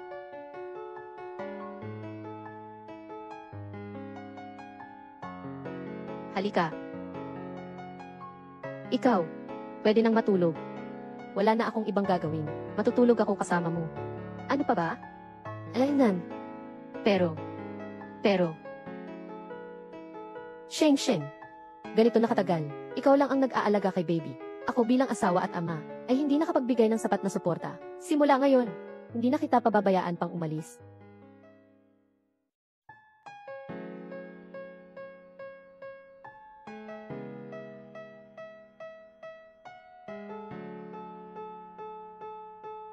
Sa unang 3 buwan ng pagbubuntis, ay bawal ang pagtatalik.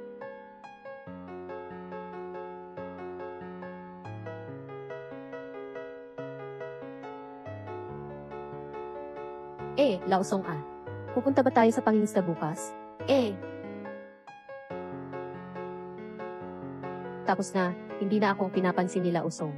Itong si Laolu, may mukha pang humingi sa akin na mangisda. Ang anak niya, si Mashi, ay ikakasal na. Ang aking Ranran, hindi ko alam kung kamusta na siya. Hindi ko alam kung may nananakit sa kanya. Mama, Papa, may balita na tungkol kay Ranran. Nasaan si Ranran? Si Ranran ay nasa siyang bahay ampunan sa Haicheng. Kakakontak ko lang sa direktor. Sinasalaulan niya isa-isa. Malapit na nating malaman ang kinaroroonan ni Ranran. Talaga. Napakabuti nito. Malapit na bumalik si Ranran. Siya. Pumunta ka at bumili ng ilang damit para kay Ranran. At mga gamit sa bahay. Babawiin ko ang lahat ng pagkukulang ko sa kanya sa mga nakaraang taon. Lahat ay babawiin ko. Ma'am. Oh.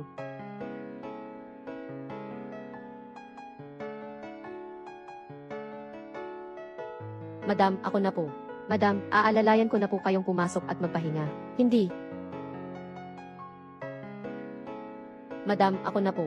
Mahal na Ginoo, tutulungan kita na pumasok sa bahay upang magpahinga. Hindi. Talagang hindi kailangan. Ito.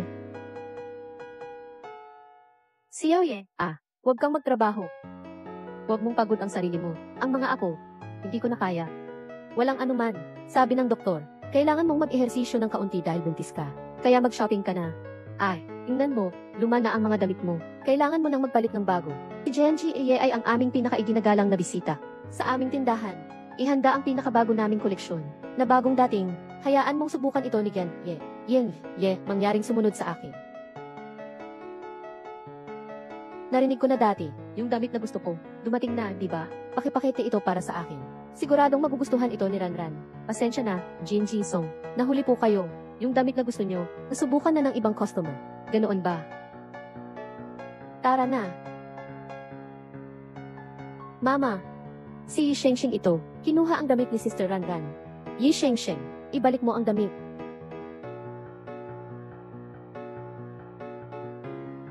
Bakit ka umaalis? Kinakabahan ka ba?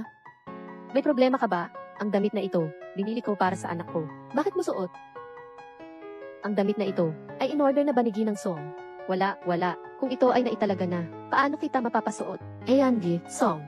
Ang damit na ito ay labis na hinahangad. Ito ay, unang dumating, unang serbisyo. Ano ang ibig sabihin ng unang dumating, unang serbisyo? Yi Shengsheng, ninakaw mo si kapatid Jinchen. Ngayon, kukunin mo pa ang damit ni Ate Ranran. Ginagawa mo ba ito ng sinasadya? Para labanan ang pamilya Song? O sabihin mo na, iniisip mo bang lahat ng bagay ni Ate Ranran ay sa iyo? Song siya. Bakit parang dekorasyon lang ang utak mo? Ako ang nauna rito. Bakit ako nakikipag-agawan sa inyo? Song, dahil gusto mo ng gusto ang damit na ito, ibibigay ko na sa iyo. Ano ang ibig mong sabihin? Ibig mo bang sabihin, ang mga bagay na ayaw mo, ay para kay Ate Ranran ba? Yi Shengsheng, ano ka bang klaseng tao? Nilalait mo ang pamilya ni Ranran. Hindi ba kayo marunong makinig? Dahil hindi mo naman tinanggap, hindi ko na ibibigay. Hubarin mo na ang damit mo, ngayon na. Ang damit na ito ngayon, dapat mong ibigay sa aking anak na si Ranran. Ang birthmark na ito. Hubarin mo. Ginang Song, mahalaga ang katayuan ni Binibining Ye. Huwag mo siyang pahirapan. Mahalaga ang kanyang pagkatao. Siya yan, hindi ba't siya ay nakasama ni Kuya Jincheng? Kung hindi sa kanyang kalagayan, hindi siya nararapat sa ganitong mamahaling tindahan. Nanay, huwag kang maniwala sa kanya. Araw-araw siya sa opisina, nagpapakaawa. Nilalandi si Kuya Jincheng. Sobrang malikhain niya. Sigurado akong naguguluhan ako. Ang aking Raran, paano naman magiging ganitong babae? Marami na akong nakita ng ganitong babae. Hindi dumaan sa tamang daan. Maraming ganitong babae ang nakita ko na.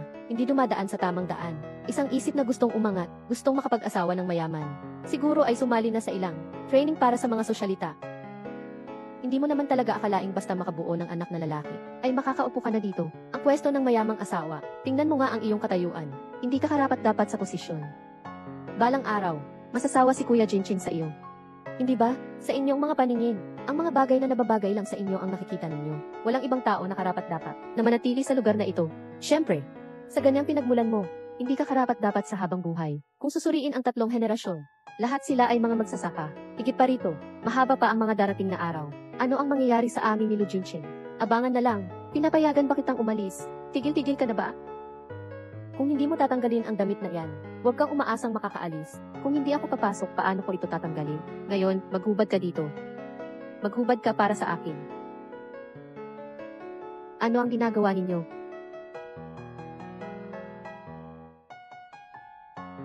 Kumusta? Walang nasaktan, di ba? Tita, kung may galit ka, sa akin mo ilabas. Walang dahilan para mahirapan si Shengsheng. Lu Jincheng, talagang naloko ka ng babaeng ito, na wala ka nang iniisip na tama. Naiintindihan ko ang iyong galit, ngunit sa kabila ng lahat, ako ang humingi ng tawad kay Songran. Walang kinalaman si Shengsheng.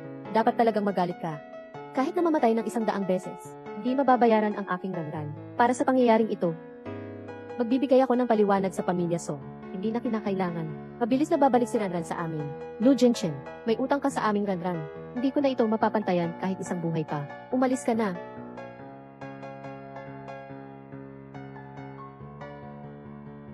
Sigurado ka bang ayos ka lang? Magpapalit lang muna ako ng damit. CJ!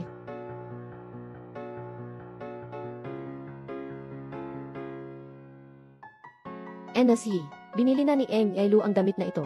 Binili na. Umili rin siya ng iba pang mga bagay. Nakapack na lahat dito. Ako na.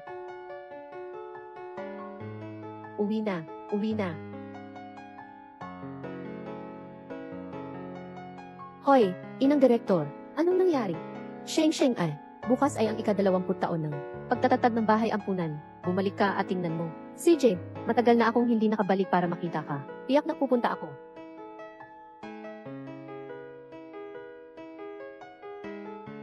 Nakaabiso na ang lahat ng tao. Nakasing edad ni Gian Songran. Bukas, lahat sila ay darating.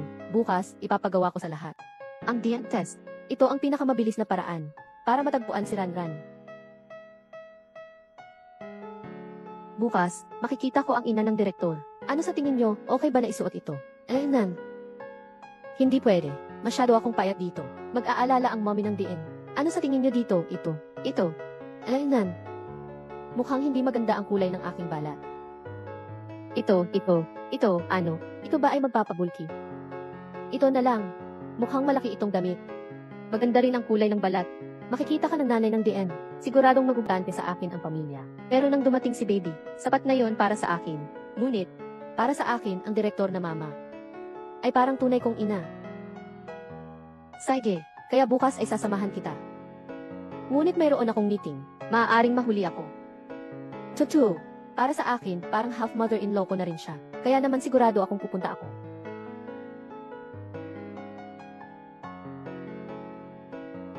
Ox Inaski. On Aski. Ox Inese.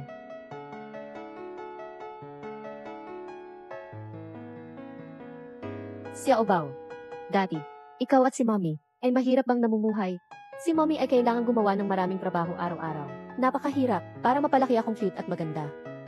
Kaya't nakakuha ka ng mura. Nagbilang ako. Kumpleto kong ginastos kay Mommy. 93,800 pesos. Tatay, ibibigay mo ba ang pera kay nanay? Anong kailangan mo ng pera? Sabi ni nanay, maraming bata pa sa bahay ampunan. Kailangan pa nilang magtrabaho para maging mas mabuti ang buhay ng mga batang iyon. Ayos. Sige, bukas. Papa ay papayagan si Uncle Ling mo na mag-donate sa orphanage. Okay ba?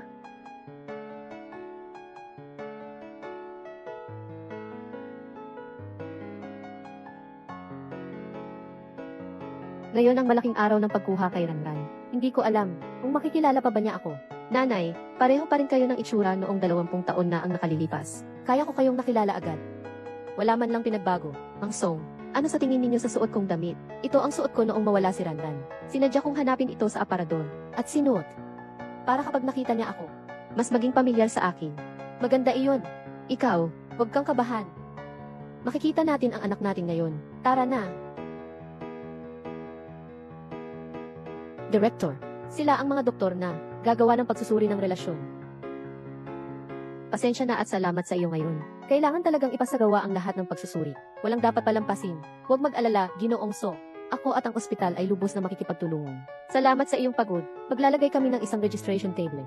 Diretso na ang mga doktor dito sa pagkuha ng sample. CJ.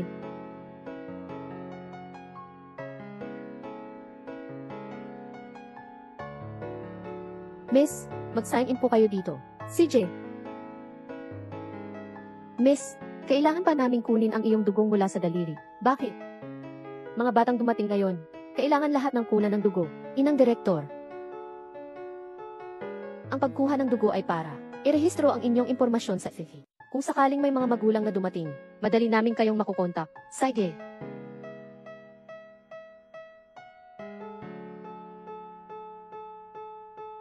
Salamat. Sheng. Narinig ko na natagpuan mo na ang ama ng bata. Mabilis na ba kayong magpapakasal? Sa oras na iyon, bigyan mo ako ng imbitasyon ka. Huwag kang mag-alala. Ikaw kasi ang nanay ko. Sige, umalis na tayo. Mabilis, magpa-test ka.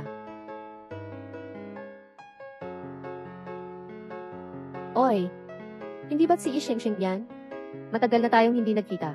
1-1. Yeah, Sheng. Ang tagal na nating hindi nagkita. Mukhang hindi ka naman masyadong umunlad. Sobrang simple mo.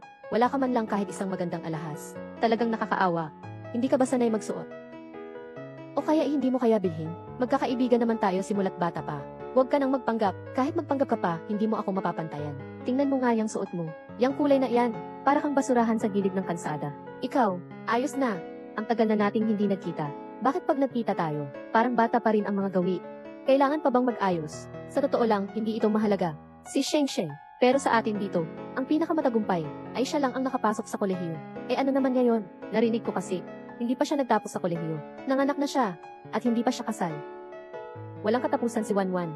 Kung ayaw magsalita, eh di huwag. Nandito ako ngayon, bilang bahagi ng aktibidad. Naghahanda rin ako na mag-donate sa orphanage. Itong 5,000 ay personal kong donasyon para sa orphanage. Nanay na Direktor, tanggapin niyo na po, kung gayon para po sa mga bata sa ampunan. Salamat po, Nanay na Direktor, limitado lang po ang aking kakayahan. 1,000 piso lang po ang kaya kong ibigay.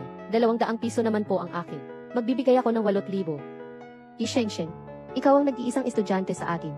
Dapat mas maganda ang takbo ng buhay mo kaysa sa amin. Magkano ang balak mong i-donate? Sa mga nakaraang araw, nasa gamot ni Xiaobao ang pera. Sheng, hindi ka naman siguro walang pera. Hindi ba't estudyante ka? Dapat nga, mas maganda ang kalagayan mo kaysa sa amin. Bakit? Ang sama ng kalagayan mo. Sheng, hindi ka naman dapat ganito. Wala ka ng kahit 1 sentimo na ipon. Dati, ikaw ang pinakamagaling sa pagsusulit. Bakit ngayon, ang hirap ng buhay mo? Hindi ba kayo pwedeng tumahimik ng kaunti? Inang Direktor, nakakabahala ako para sa'yo. Noong una, ikaw ang nag-alaga kay Sheng. Ngayon, bumalik na siya. Ni hindi man lang nagbigay kahit 1 sentimo. Sa bahay ampunan. Talagang wala ng puso ang mga tao ngayon.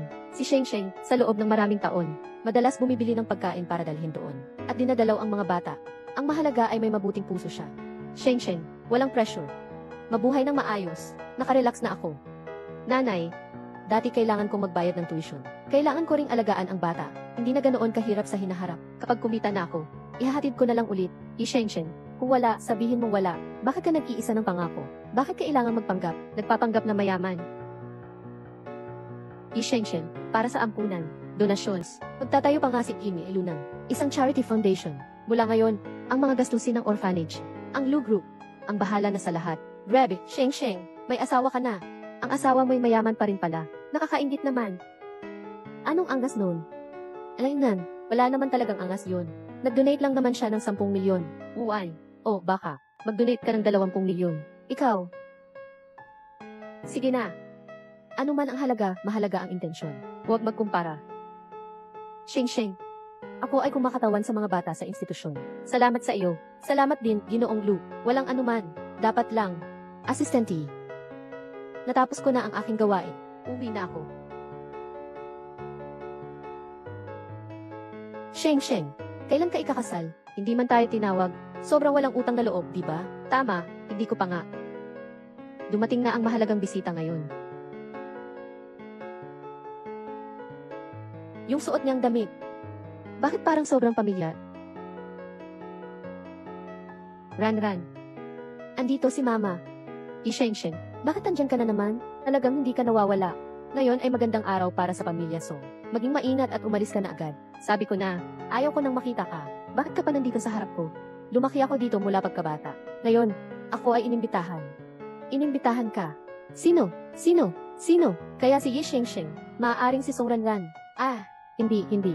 Ano bang iniisip ko? Paano mangyayari yun? Wala akong pakialam kung naimbitahan ka o hindi. Basta kailangan mong umalis ngayon. Ayan, Song. Sheng, mayroon ba kayong hindi pagkakaunawaan? Anong nangyari? Director, hindi mo pa alam, di ba? Itong si Sheng ay kaaway ng pamilya Song. Kailangan mong paalisin siya agad. Kaaway. Ano bang ginawa ni Sheng? Bakit siya naglakas loob na makialam sa pamilya Song? Sheng, anong nangyari? Mama, talagang may kaunting hindi pagkakaintindihan kami. Anong hindi pagkakaintindihan? Ikaw, si Sheng ay nagiging cute. Inakaw mo ang kasintahan ni Sister Ran. Ito ay katotohanan. Anong hindi pagkakaintindihan? Ano? Si Sheng ay nagiging cute at nagnakaw ng lalaki. May reaksyon na. Nahanap na si Miss. Mabilis na tingnan kung sino. Sheng, tama ang sinasabi nila. Hindi. Ang bagay na ito ay napakakomplikado. Hindi ko ito maipaliwanag sa ngayon. Yi Shengsheng, hindi nga maipaliwanag. O kaya ay hindi talaga masabi. Hukuman ninyo. Mayroon tayong kasunduan sa pag-aasawa ang pamilya Song at ang pamilya Lu. Dahil lang kay Ye Shengsheng na gustong umakyat sa mataas na sanga, gumamit ng mga paraan at mga balak, umakyat sa kama ni Lu Jincheng, at nagkaanak pa sa kanya. Ngayon kailangan pang gamitin ang bata, para bantaan ang dalawang pamilya, para kansilahin ang kasunduan. Sinasabi nyo, ano pa ang tawag dito kundi cute? Ito na ang maliit na cute na bata. Labas na ang mga bata, ano pa ang dapat pag-usapan? Nang araw na iyon, ang nangyari sa akin at sa amo ko ay isang aksidente. At hindi ko rin siya pinilit na kanselahin ang kasal. Hindi mo pa rin inaamin? Ngayon, nag-aaway na ang dalawang pamilya at hindi na magkakabalikan pa. Dahil sa iyo. Kaya pala kanina, hindi ang asawa mo ang nagpadala ng pera. So ikaw pala ang sponsor mo. Shengsheng, paano ka naging cute na bata? Noong una, itinuro sa atin ng direktor ng mga alituntunin. Nakalimutan mo na ba? Director, kung malaman ng iba na may ganitong tao sa inyong bahay ampunan. Tapos simula noon, sino pa ang mga ahas na mag-ampon sa inyong bahay ampunan? Ng mga bata. Shengsheng, totoo ba ang sinasabi nila? Totoo ba iyon? Paano naman magiging hindi totoo yun? Ang kasunduan sa pag-aasawa ni Lu at Ranran. Dahil siya ang nag-alis. Ginoong Song, lumabas na ang ulat ng pagsusuri. Mahal. Inalagaan kita hanggang lumaki ka. Nagbigay ako ng mataas na pag-asa sa iyo. Bakit hindi mo ito ginawa ng maayos? Bakit kailangan mong maging cute? Director, alam mo rin, na hindi naman kami mga tao ng Song na mahilig sa gulo. Kaya, pakiusap, palayasin mo ang babaeng ito, at putulin ang lahat ng ugnayan sa kanya. Huwag na siyang makapasok muli sa ampunan. Director, kung hindi ka kikilos, hindi kami magdadalawang isip. Inang Direktor, ito ang bahay ko. Huwag mo akong paalisin. Inang Direktor, dali, paalisin mo si Ye Shengsheng. Ayaw naming makisangkot sa kanya. Director, ano pa ang hinihintay mo? Hindi ba't naghihintay ka sa amin? Na itaboy ang pamilya Song. Ye Shengsheng, umalis ka na. Huwag ka nang bumalik. Direktor Mama, ito ang lugar kung saan ako lumaki. Huwag mo akong paalisin. Aalis ka ba o hindi? Inang Direktor. Ye Shengsheng, kinuha mo ang kasintahan ni Ranran. Ngayon, lahat ay laban sa iyo. Ito ang nararapat sa iyo. Umalis ka. Wala kaming ganitong bata sa aming ampunan. Huwag ka nang bumalik. Hindi ka na pinapayagan. Inang Direktor, anong nangyari sa iyo? Ranran, kinuha niya ang iyong bagay. Inilista ka ng nanay mo. Tama na. Tama na. Ayos ka lang ba? Kuya, bakit mo pinoprotektahan si Ye Shengsheng? Song yan, alam mo ba kung ano ang ginagawa mo? Inakaw niya ang fiance ng kapatid mo. Bakit mo siya ipagtatanggol? Nanay, siya si Ranran.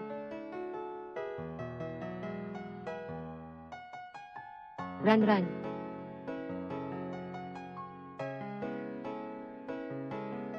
Hay! Si Ranran nga, ang anak ko. Ranran, anak ko. Ikaw ay, ang nanay ko.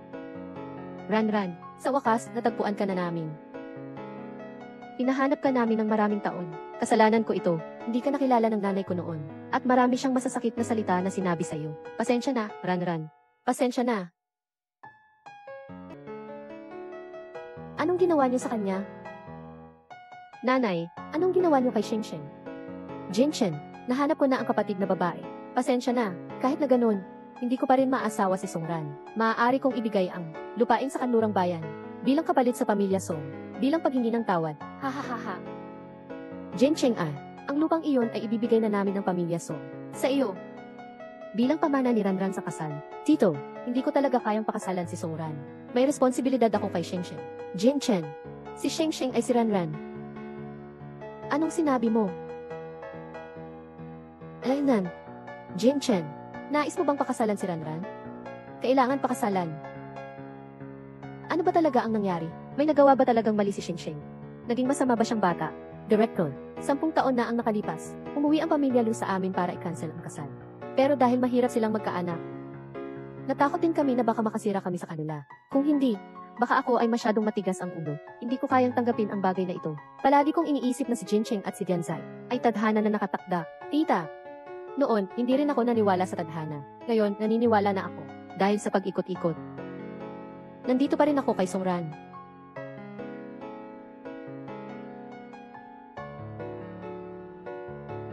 Bakit si Shengsheng? Paano siya magiging Songran?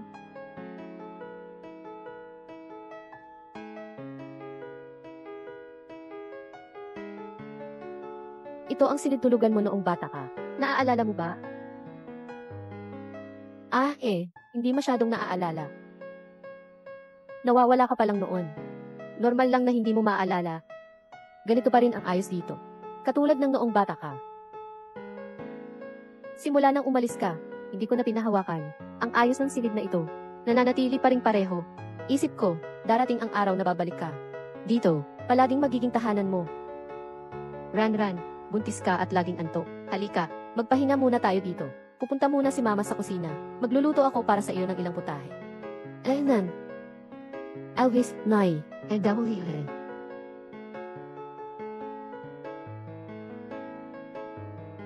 Tito, sobrang dami naman ito. Kaunting pera lang naman ito. Ang mga ari-ariang ito ay pamana kay Ranran. Tuwing kaarawan ni Ranran, binibilhan ko siya ng isa. 20 piraso na ngayon at may mga shares pa sa kumpanya. Marami nang pinagdaanan si Ranran itong mga nakaraang taon. Bigyan mo siya ng marami pa. Ang mga alahas ko, ibibigay ko rin kay Ranran. Halos umabot na rin iyon ng 2 o 3 daang milyon. Sheng. Pag si Ranran ay naging asawa ko, hindi siya mahihirapan. Ang pamilya Lu ay mayroong lahat ng bagay. Ang mga iyon sa pamilya Lu ay ibinigay mo. Ito ang aking handog kay Ranran para sa kasal. Nanay, hindi mo ba sinabing ang mga alahas na iyon ay para sa akin?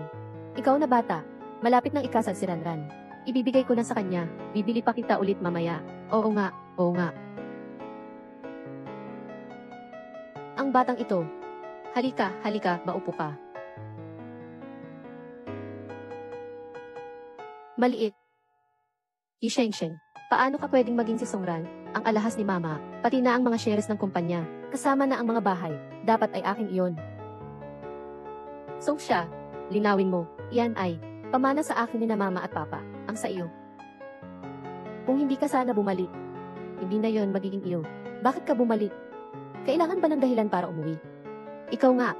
Noong una, hindi mo ako pinansin. Sabi mo, mababa ang aking estado. Nagmakaawa ka na. Kaya naman pala, ampun ka lang pala. Ikaw, kahit bumalik ka pa, ako pa rin ang pinakamamahal na anak ni na mama at papa. Ganun ba? Dati pa, dahil sa kapangyarihan ng pamilya niyo, sinakyan mo ng kotse ang anak ko, tapos ayaw mo pang magbayad ng danyos. Paulit-ulit mo pang sinasaktan ang anak ko. Sabi mo kung sasabihin ko ang mga bagay na ito. Sa mga magulang, hindi ba't magiging paborito ka nila? Tama, hindi ko ibibigay sa'yo ang pagkakataong iyon. Nasabihin sa mga magulang, tama. Anong gusto mong gawin? Sheng, basta't nandyan ka, hindi ako mapapansin ng mama. Hindi ko hahayaan na kunin mo ang para sa akin. Pumunta ka na sa 3.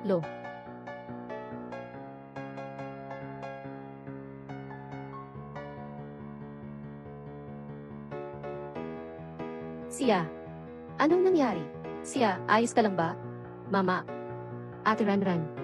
Tinulak ako ni Ate Ranran. Hindi ko siya tinulak. Ikaw ang tumulak sa akin. Naiinis ka ba dahil kinuha ko ang pwesto mo? Nagsalita lang ako ng kaunti, at pinahirapan mo ako, at itinulak mo ako pababa. Sister Ranran, meron ka na nga lahat. Bakit ka pa naiinggit sa akin? Song siya, halos naniwala na ako sa ginagampanan mo. Annie, Sheng, ano ba talagang nangyayari dito? Kanina si Song siya, ang gustong itulak ako pababa. Kung hindi ako mabilis na nakapag-react, ako na ang nakahiga dito ngayon. Song siya, ikaw, nagsisinungaling ka. Nanay, huwag kang maniwala sa kanya. Nagmamanipula siya sa'yo. Sinasadya niyang saktan ako. Song siya, hanggang kailan mo balak magpanggap? Ate Ranran, bakit hindi ka lang umamin? Mama, talagang hindi ako nagsisinungaling. Siya talaga, siya ang nagtulak sa akin pababa ng hagdan. Sigurado ka ba? Wala akong ebidensya upang patunayan ang aking kalinisan. Anong sinasabi mo? Sheng, basta't nandyan ka, hindi ako mapapansin ng nanay. Hindi ko hahayaang agawin mo ang mga bagay na para sa akin. Umuwi ka na. Siya, paano mo nagawa yan? Siya, paano mo nagawa to? Ako. Siya, itinuring ka naming sariling anak. Paano mo naisip na saktan si Ranran? Kaya, mayroon pala kayong sungran.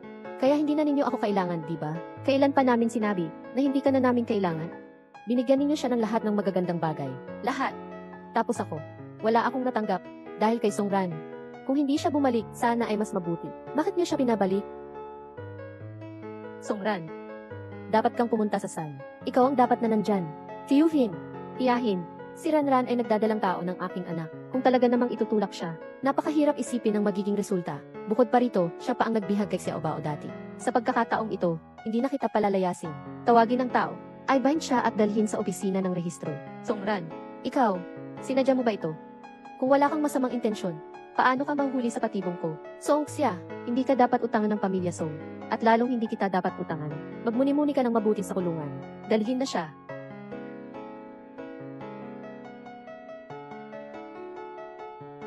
Zanzai, buntis ka sa aking kambal na 3. Mag-ingat ka ng gusto, ha?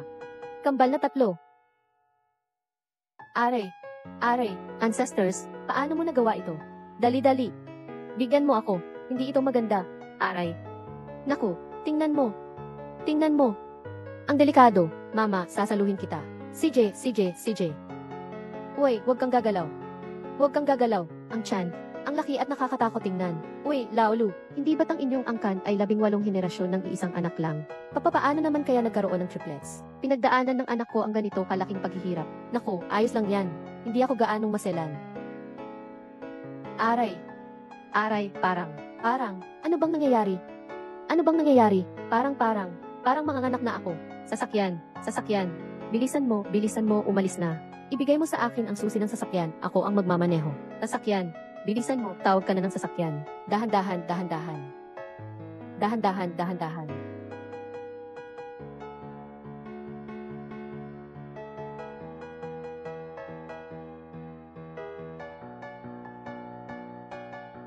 Shing. Salamat sa pagbigay sa akin ng 4 na anak. Mahirap ba? Hindi mahirap.